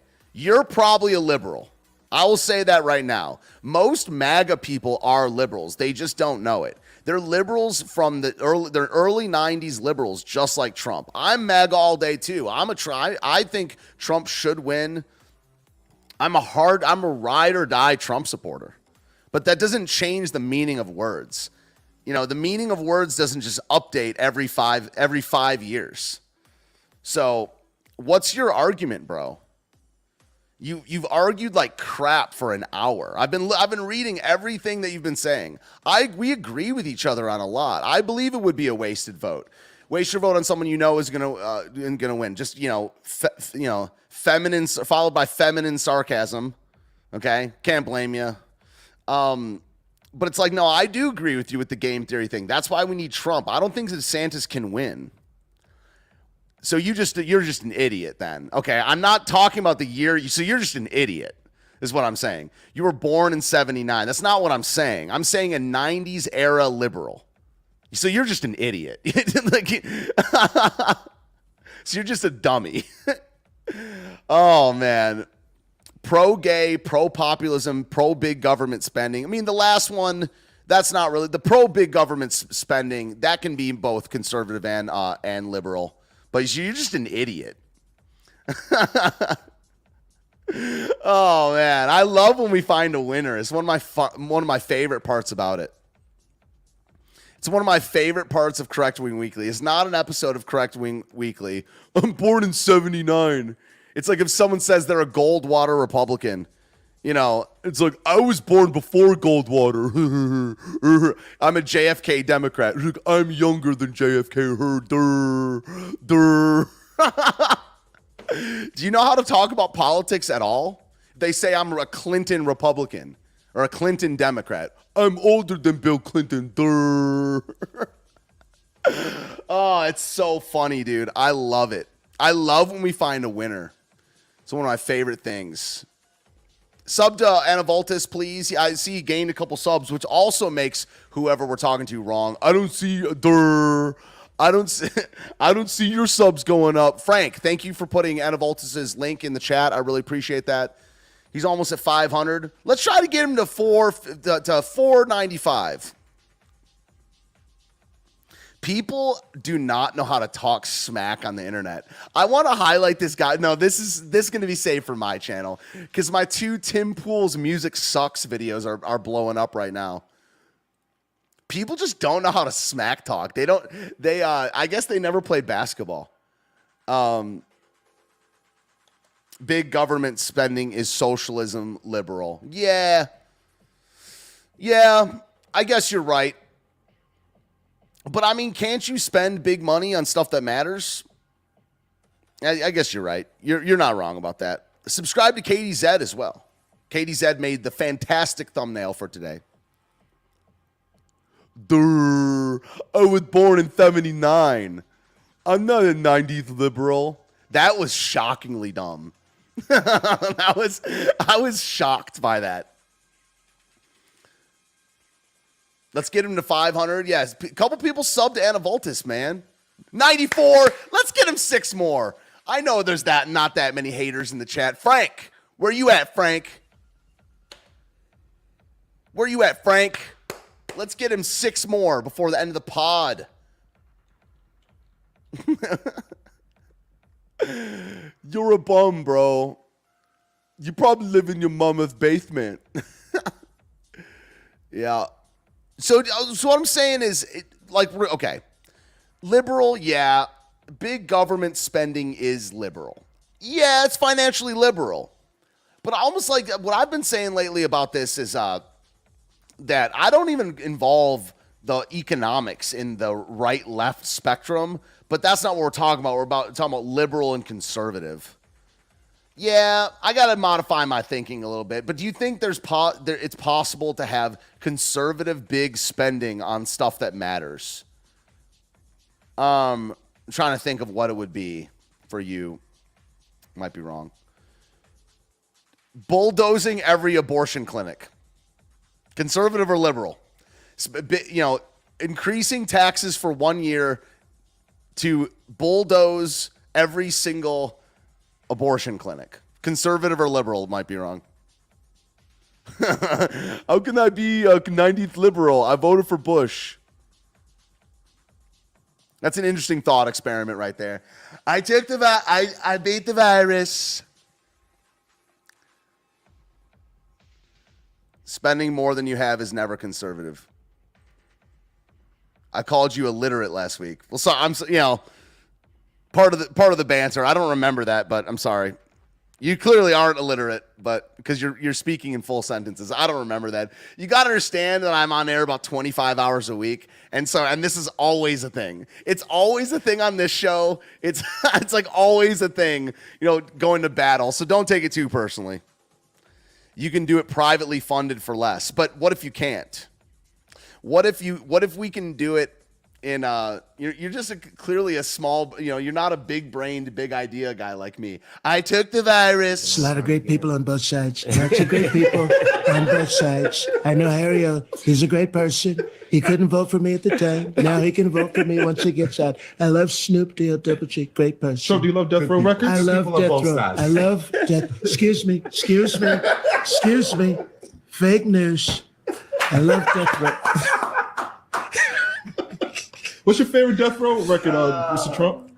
All of them. All of the Death Row records. Don't try to pin me down. I see what he just. Excuse me. Fake news. Excuse me. Fake news. Fake news. Look out for They it. tried to give me the virus. I beat the virus.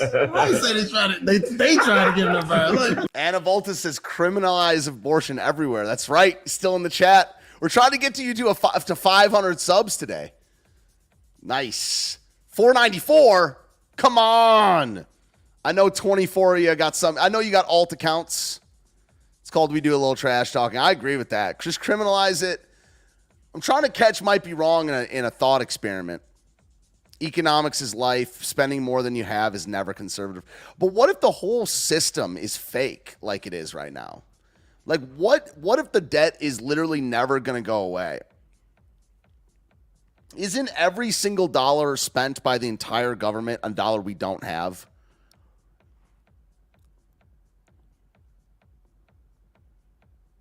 Yeah, sub to Anavultus with your alts, man. Maybe I got like 8 accounts. So let me do this right here. I might be able to get you to 500 myself right here. Yep. I have so many channels.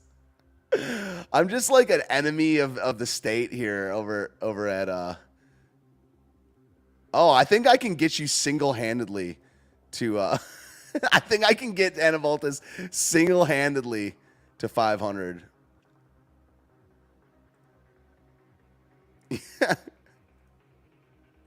I ran out. Yeah, I ran out. Yep. It is what it is. I think I got you to 499. 500. Let's freaking go. Let's flip and go. Getting Anavultus to 500. We love it over here, folks. We love it. We love it. We love it so much. Nice.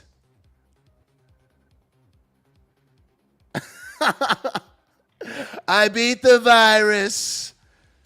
It says, okay, so let's play ball here. I guarantee you if I put out a national fundraiser to destroy every abortion clinic, I could complete it with volunteer labor, donated equipment, and money. Yeah, it just needs the political will. Yeah. Not the political will to spend. I agree with that, by the way. You're a team player? Oh, I love hearing it. Let's get this man a boost. We must, thank you, Kira. See, we must nullify our debt. And what does that mean, though? You mean like default? I don't know enough about economics. Duke says we must nullify our debt and return to a silver or gold standard. This is way above my pay grade. Because it's like, I don't know how this gets done. I mean, if the country itself is sovereign over its own money, couldn't we do that at any time? I don't know anything about economics from that level, from that perspective. Yes, Anavultus is at 501. We love it. So what about KDZ? What about KDZ? Because KDZ is trying to get to 500, but the problem is she's got 110 subs. What is to nullify? How do you do that? Do you just like wave a wand? You say that, we're absolved, my son?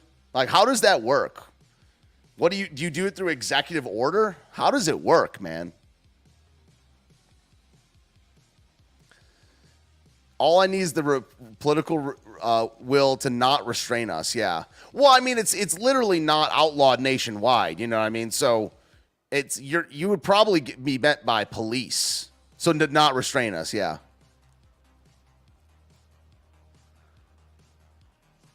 I got Frank. You don't have to do it. Renaissance. You got Frank in the chat doing it. So people sub to KTZ as well. KTZ, all one word.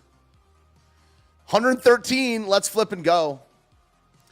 Yeah, I gotta criminalize abortion, man. It's so evil. It's just wickedness.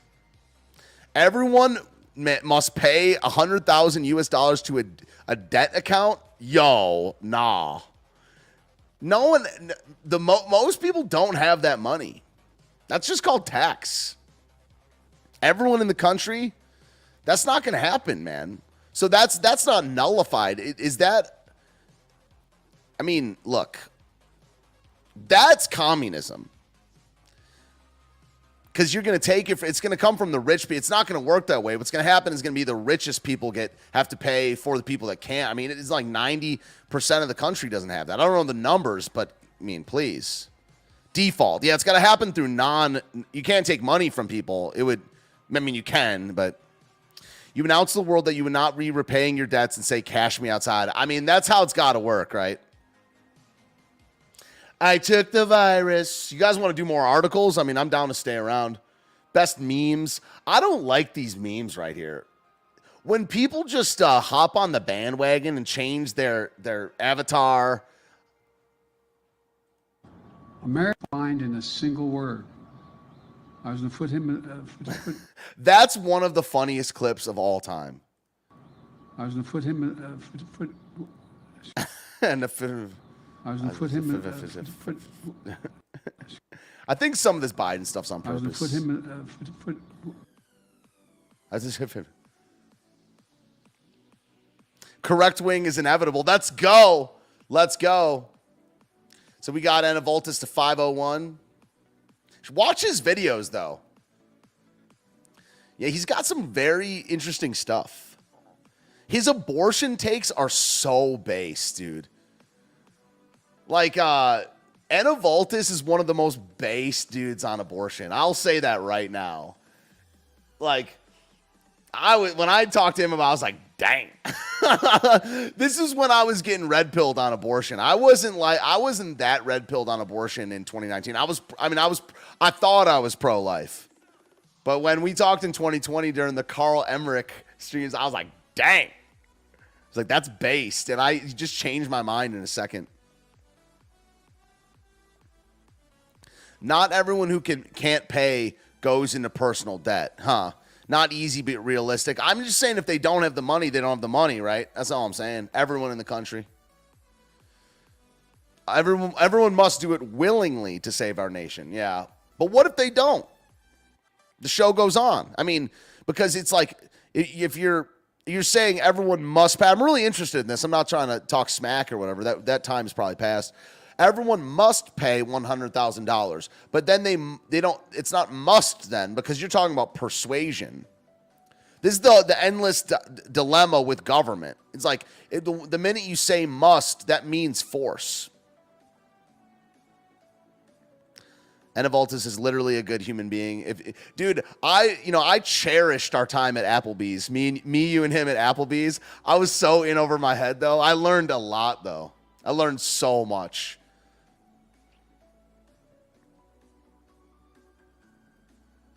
That conversation with, that conversation and the month or two before that and the month and a half after that is what made me like a reformed Christian, for lack of a better word.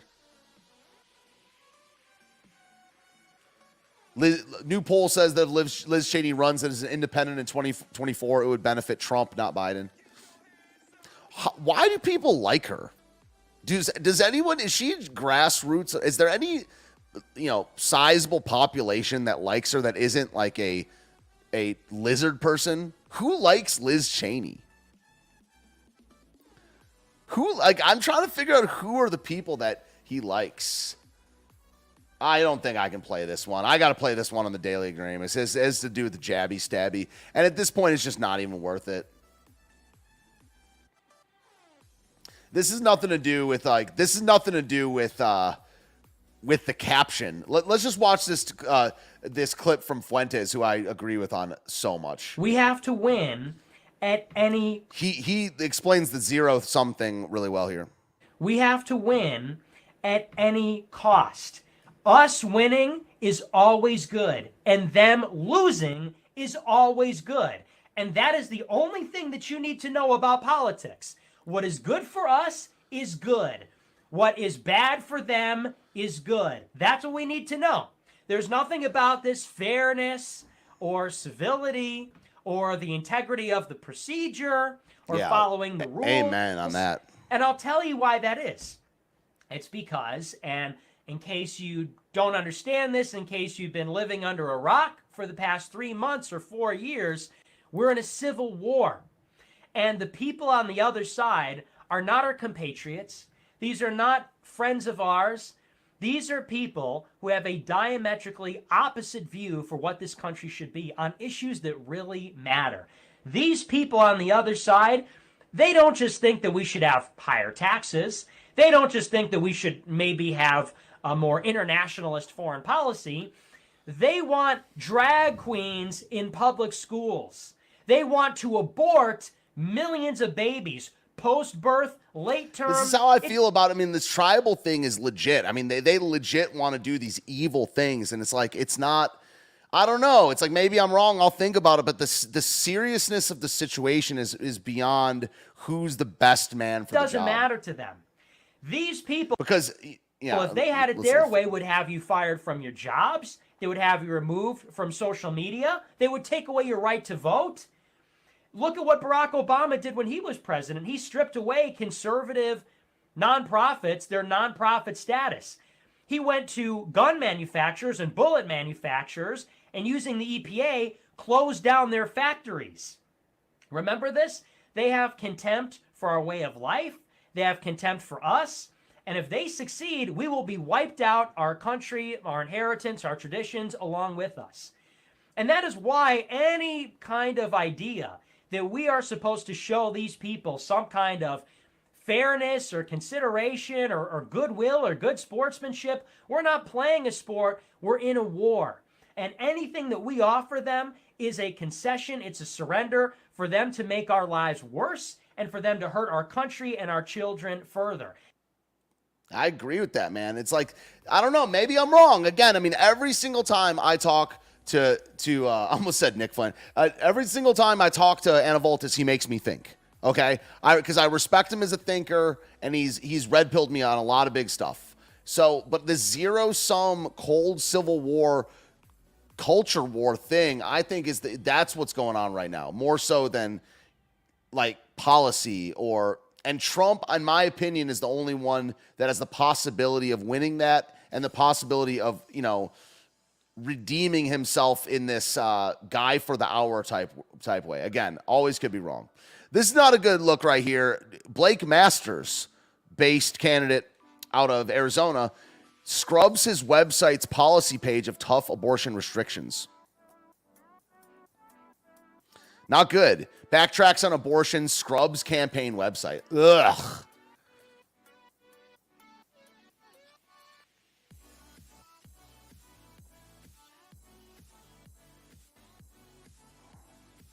Masters, the GOP Senate nominee, Arizona, said on his campaign website that he supported a federal personhood law until Thursday. But does that mean he backtracked? Or does that mean he scrubbed it from his website? Yikes. He's one of the better ones. There are, the far right wing is coming. I mean, they got J.D. Vance, Marjorie Taylor Greene, Blake Masters, Carrie Lake, but she's pro-gay, man. When I heard her said that, I was like, why are people simping for her politics, man? Why are any right-wingers simping for pro-LGBT stuff? Makes no sense. Free lesson on how to not. I guess that issue, the abortion issue, is the most heinous of our time, man.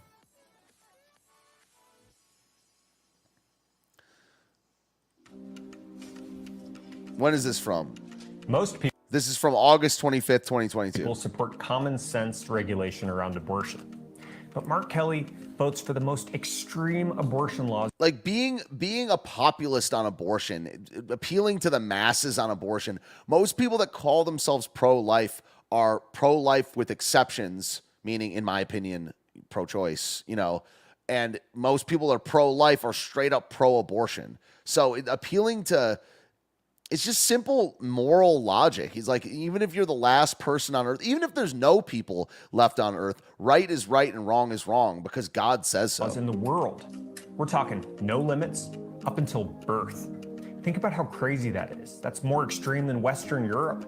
It's way more extreme. See, this is populist argument. It's like being like if 1,000 people jumped off a bridge, does a tree take a shit in the woods? You know, and what like, Arizonans want. Look, I support something about me tells me I got that saying wrong. Ban on very late term and partial birth abortion. And most Americans agree with that. That would just put us on par with other civilized nations. Mark Kelly, the only countries that support his no limits extreme abortion policies are China and North Korea. I'm Blake Masters, and I approve this message. TIE fighter incoming. Dude, again, okay, so I'll ask the chat, because, okay, let me get I want something really close up. How old, don't look it up, by the way, and don't spill the beans for the people that know this, because I've done this thing before. For the people that don't know, how old is Blake Masters? This is the same only civilized nation in the world without blank. Yeah. How old is Blake Masters? I mean, it's not as fun this time. We did this on my show. But yeah, how old is Blake Masters? Don't look it up. Don't be a cheater. But how old is Blake Masters? 1. Well, I guess closest without going over, right? Life to the Max already knows. 44, 87. All my ignorance ruin everything. Do you know? Might be wrong. Well, I guess that's bad. 40. Oh, you don't know. 45, 40. Anavultus says 45, 47. Why does Life to the Max have to ruin everything? Let's wait a couple minutes. 45, 38.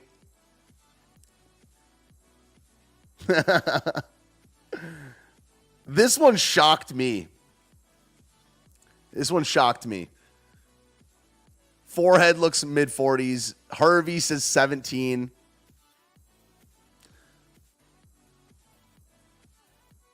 Wait for maybe a couple more people to weigh in. 33, says Kira. Blake Masters is 36, man. When I saw him, I thought between 45 and 50.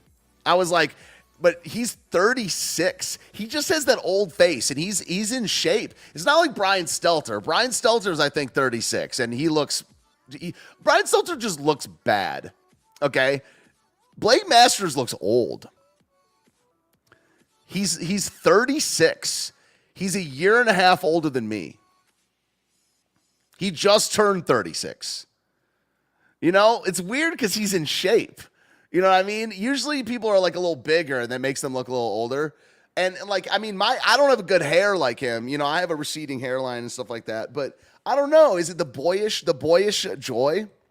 The joyous smile and the young worldview?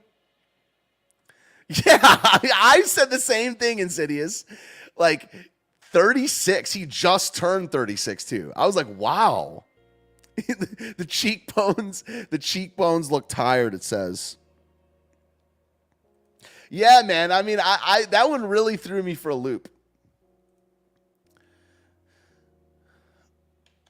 Not a good look for DeSantis right here. Announces over $68 million for electric buses and electric school buses to help lower emissions from diesel engines and meet modern standards for infrastructure. That's not going to be good. That's going to get used against him. I wonder if he's going to announce. You know, I mean, I do agree. I mean, it would give him high profile to announce, right? But also Trump, like the MAGA people would hate him. So I don't know that for that reason, given that Trump is going to run, and if he does against Trump and then he wins against Trump in the primary, a big part of the MAGA base is going to hate him forever. I don't know, man. It's not like right that it's not about who's best for the job all the time. It's not right. I don't know about morally right. Maybe it is immoral. But is it this? It's just the system we're in? I don't know. It's my raccoon DNA. Thank you for that. I appreciate that. Republicans want the votes. You mean from the Democrats on this one? Or are you commenting on something else?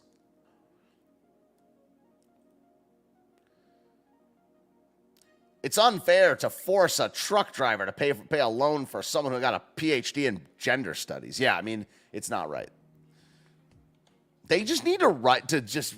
I think that what might be wrong said about all debts, we just need a jubilee, man. Just all of it. It's never getting paid off. So just jubilee that boy. Cash me outside. How about that? DeSantis torches Biden's student loan plan. I'm getting a little sick of the gender studies argument. Underwater lesbian dance theory. It's like, yeah, we know. I just don't... When jokes get played out, it's like, 2015 called and wants its jokes back.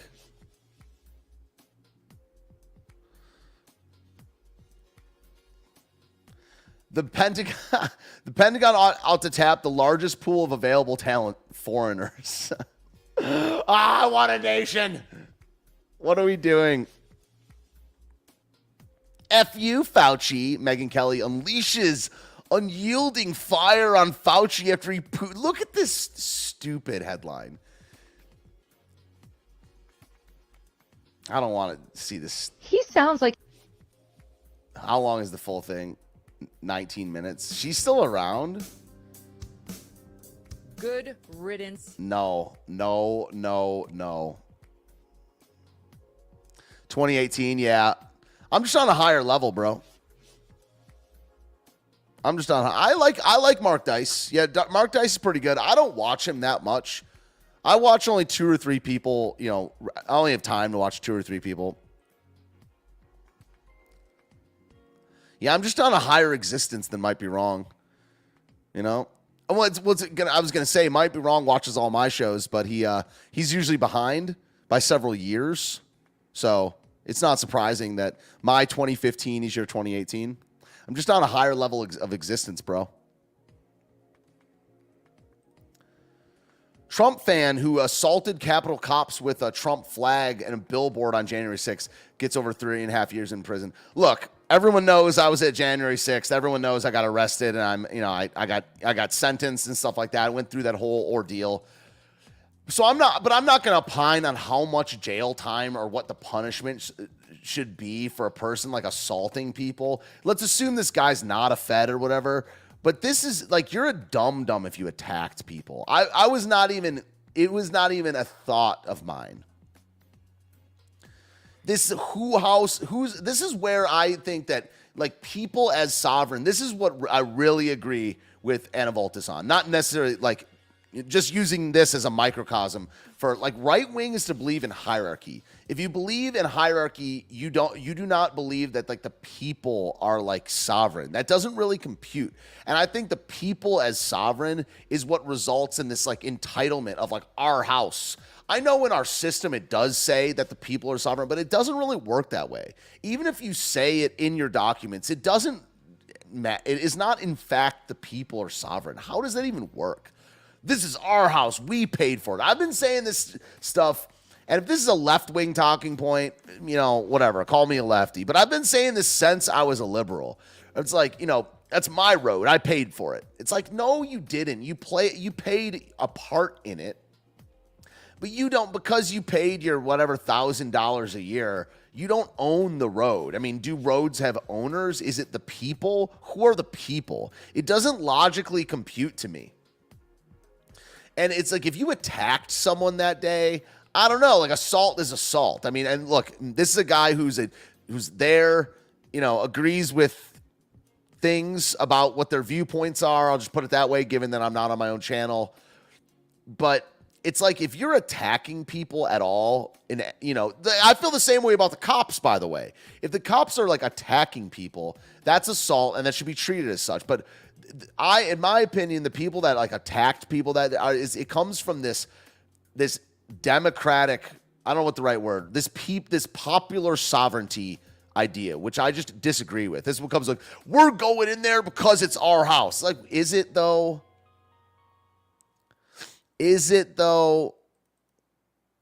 Public property complicates everything. I know. It's a disaster. And these people, when they've spent this much time in their life buying into the idea that like they own the things they pay taxes for, it's like honestly, it's kind of insanity to me. How? What percentage? They were defending. Now if they were defending themselves, then my argument is moot, right? If they were being attacked, that's something a little bit different. But what I'm speaking out against is this mentality and these cliches. They're like, that's our house, we're going in. It's like, okay, man. It's like, I didn't go into there because it's my house. I went in there because I'm doing a job. I'm a live streamer. I'm a shitlord documentarian. So, I mean, I haven't reviewed all the footage. Got my own, footage to review. Did I see any of that on the east side? I don't think I saw any of that. The stuff where the side where the stuff really went down was the west side. I wasn't there. We'll do this one another time. Joe Rogan says vote Republican. No one who is alive today had ever experienced a true pandemic. And I'm hoping that now that this is over, people are going to, recognize that some serious errors were made and not repeat those. That's the best you can get out of it. So what do you tell those people? Vote Republican. Good. That's what a lot of them are going to do anyway. Yeah? Yeah. Oh, yeah. I mean... No, but you influence millions of people. More than a million people transferred over to the... A lot of them aren't going to either. And so... and this is another thing that I disagree with the partisan thing on. I don't vote Republican because I'm a Republican. I vote Republican because Democrats are pro-abortion. Republican. That's the main thing. It's that the social, moral issues, Democrats and I just don't line up on any of them, and abortion is the chief of them. That's the main thing that will get me. It's not like I just will vote for any Republican, but I won't vote for a Democrat, man, because they believe in baby murder, dude. Party. And that doesn't make me a partisan. That makes me pro-life. I think in 2021 alone. Find out what that number is. But, you look at guys like Ron DeSantis who kept Florida open and had some pretty reasonable policies in terms of, like, what to do about COVID. And, he mapped it out on television. He was, widely criticized for this, where he was saying, like, we need to protect our elders. We need to, make sure that medical care is available for those people, and everyone else. You should be able to do whatever you want to do and protect your freedom. No one who... Yeah, I mean, I do believe it's more complicated than just vote Republican. But at the end of the day, it's like, I just don't think you can be a real Christian. I mean, like, and on the subject of abortion, which is a lockstep issue with Democrats, there's no pro-life Democrats left. So I just don't think I can do it. But there's many Republicans that I won't vote for, but I don't want the Democrats to win. Can that be a motivation? I don't know, man.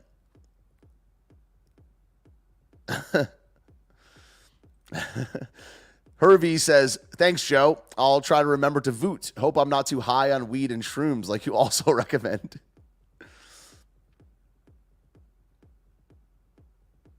For the sheep, that's the accurate message. Yeah. It's like, I'm not the most, like, I'm not the smartest man, but I know what life is. I can't articulate it all that well. And I do operate a lot on instinct and by feel. And I don't think that's that bad of a thing. I think there's way worse things, because you can get to this you can like intellectualize, and this is nothing against Christian thinkers or anything, but you can intellectualize yourself into pure Satanism. You can, if you don't leave room for the metaphysical, for the spiritual, for the supernatural, you can empiricize, if that's even a word, your way into being a Satanist. So I think there are worse things than operating a certain extent by feel. I just felt like voting.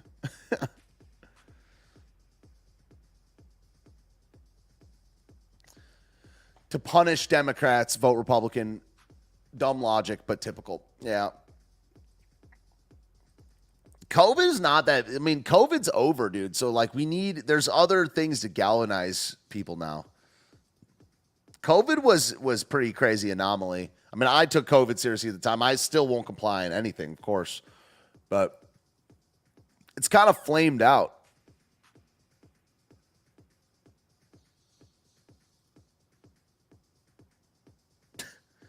Oh, Greg Abbott.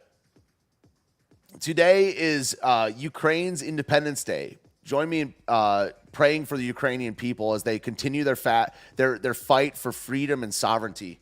We've added the Ukrainian flag at the governor's mansion to show our unity as they battle against Russian tyranny. Let me get some. This is such a bad look. I'm just so anti-Ukraine. One quick thing that I forgot to do earlier is remember that this replay gets this replay goes away on Let's Be Frank. So let me DM this to Anavultus. Let me just type this up because I'm gonna forget.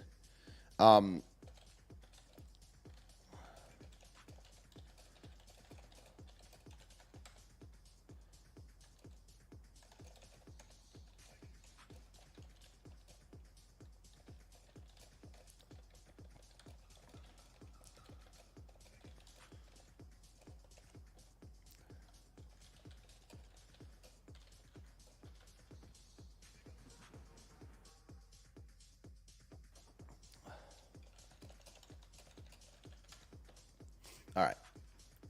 So remember, the replay stays solely over at the Last American Pubcast. That was a big sneeze. I'm glad I got to the mute button. This is the part of why we get along. We were created in the image of God, and that includes both our intellect and our emotions. Yeah. Yeah. I think there's something to the feel part of things, whether it's an emotion or whether it's just how it seems. You know, I don't know. Is that the same thing as an emotion? Maybe. But yeah, I mean, it's like instinct is like I learned to trust part of my instinct and part of my intellect. But you can't fully trust the intellect. Is instinct an emotion? What do you think about that? Is instinct an emotion? Because when it feels like, thinking with your emotions is most of the time a bad thing. Is instinct an emotion? Is your spidey senses or your vibe, the vibe you're getting, is that an emotion? Probably, right? I swear, Life to the Max remembers every single thing about every show I've ever done. Texas stands with Ukraine. It's like, I just don't agree with standing with Ukraine, man. They're just one of the most corrupt countries, and they're not even a real country. It's complicated. Like, because if it's an emotion, what emotion is it? It's not the instinct. It's not the emotion. The emotion is not called instinct. Wisdom and emotions, yeah. Or lack thereof. I mean, if your instincts suck, right? Dr. Life in the chat.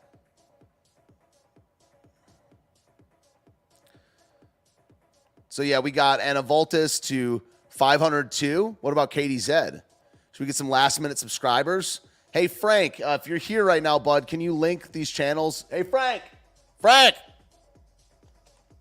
Thanks, Frank. Please subscribe to KDZ and to Anavultus. Frank has put it in the chat right now. And it would please me if you would subscribe to them. Watch their videos and things like that. Katie does true crime. She made the thumbnail for today, so I owe it to you. And Anavultus was our guest today. Hey, well, why do you need to put the link in the chat when you have Frank? Frank's locked in my basement. He's doing his job. I throw him down there with a couple tortillas, a couple enchiladas, and a computer for him to do that. We don't know the real details. Well, I mean, we know some. We know about the lead up to it. I mean, look, who knows anything about, different parts of the world? I mean, other than what we're told a little bit. But I'm pro-Russia. I'm opposed to Ukraine. That's just the big gay regime of the globalists, man.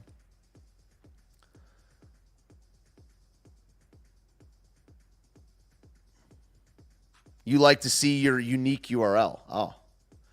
Aha. You like to see it. Oh, I just like to see it. Yeah, Frank. We're done, man. We're done, Frank. You can scarf down your final enchilada and join us upstairs. We know about the instigation. Yeah, man. I think that being pro, you can be indifferent or you can be pro Russia, but being staunchly pro Ukraine is a little weird, man. And just calling it a sovereign nation, like why? It can't even defend itself. It needs the help of the globalists to even do what it's supposed to. I don't think it's sovereign. Love you guys. Have a good one.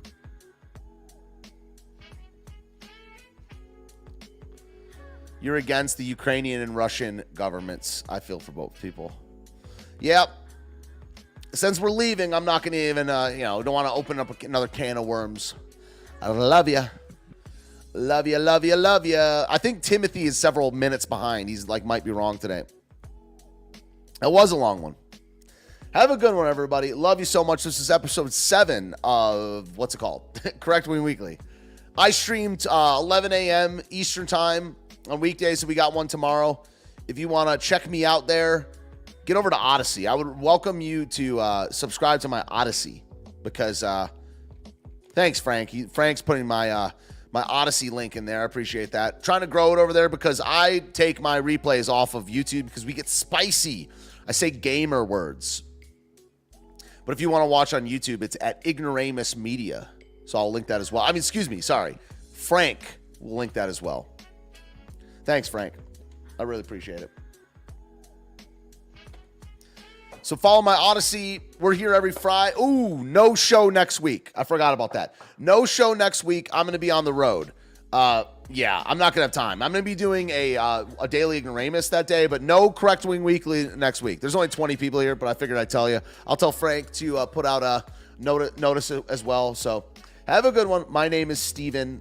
I love you. God bless you. Getting baptized this Sunday, by the way. I'm excited for that. Have a good one, my folks. See you around.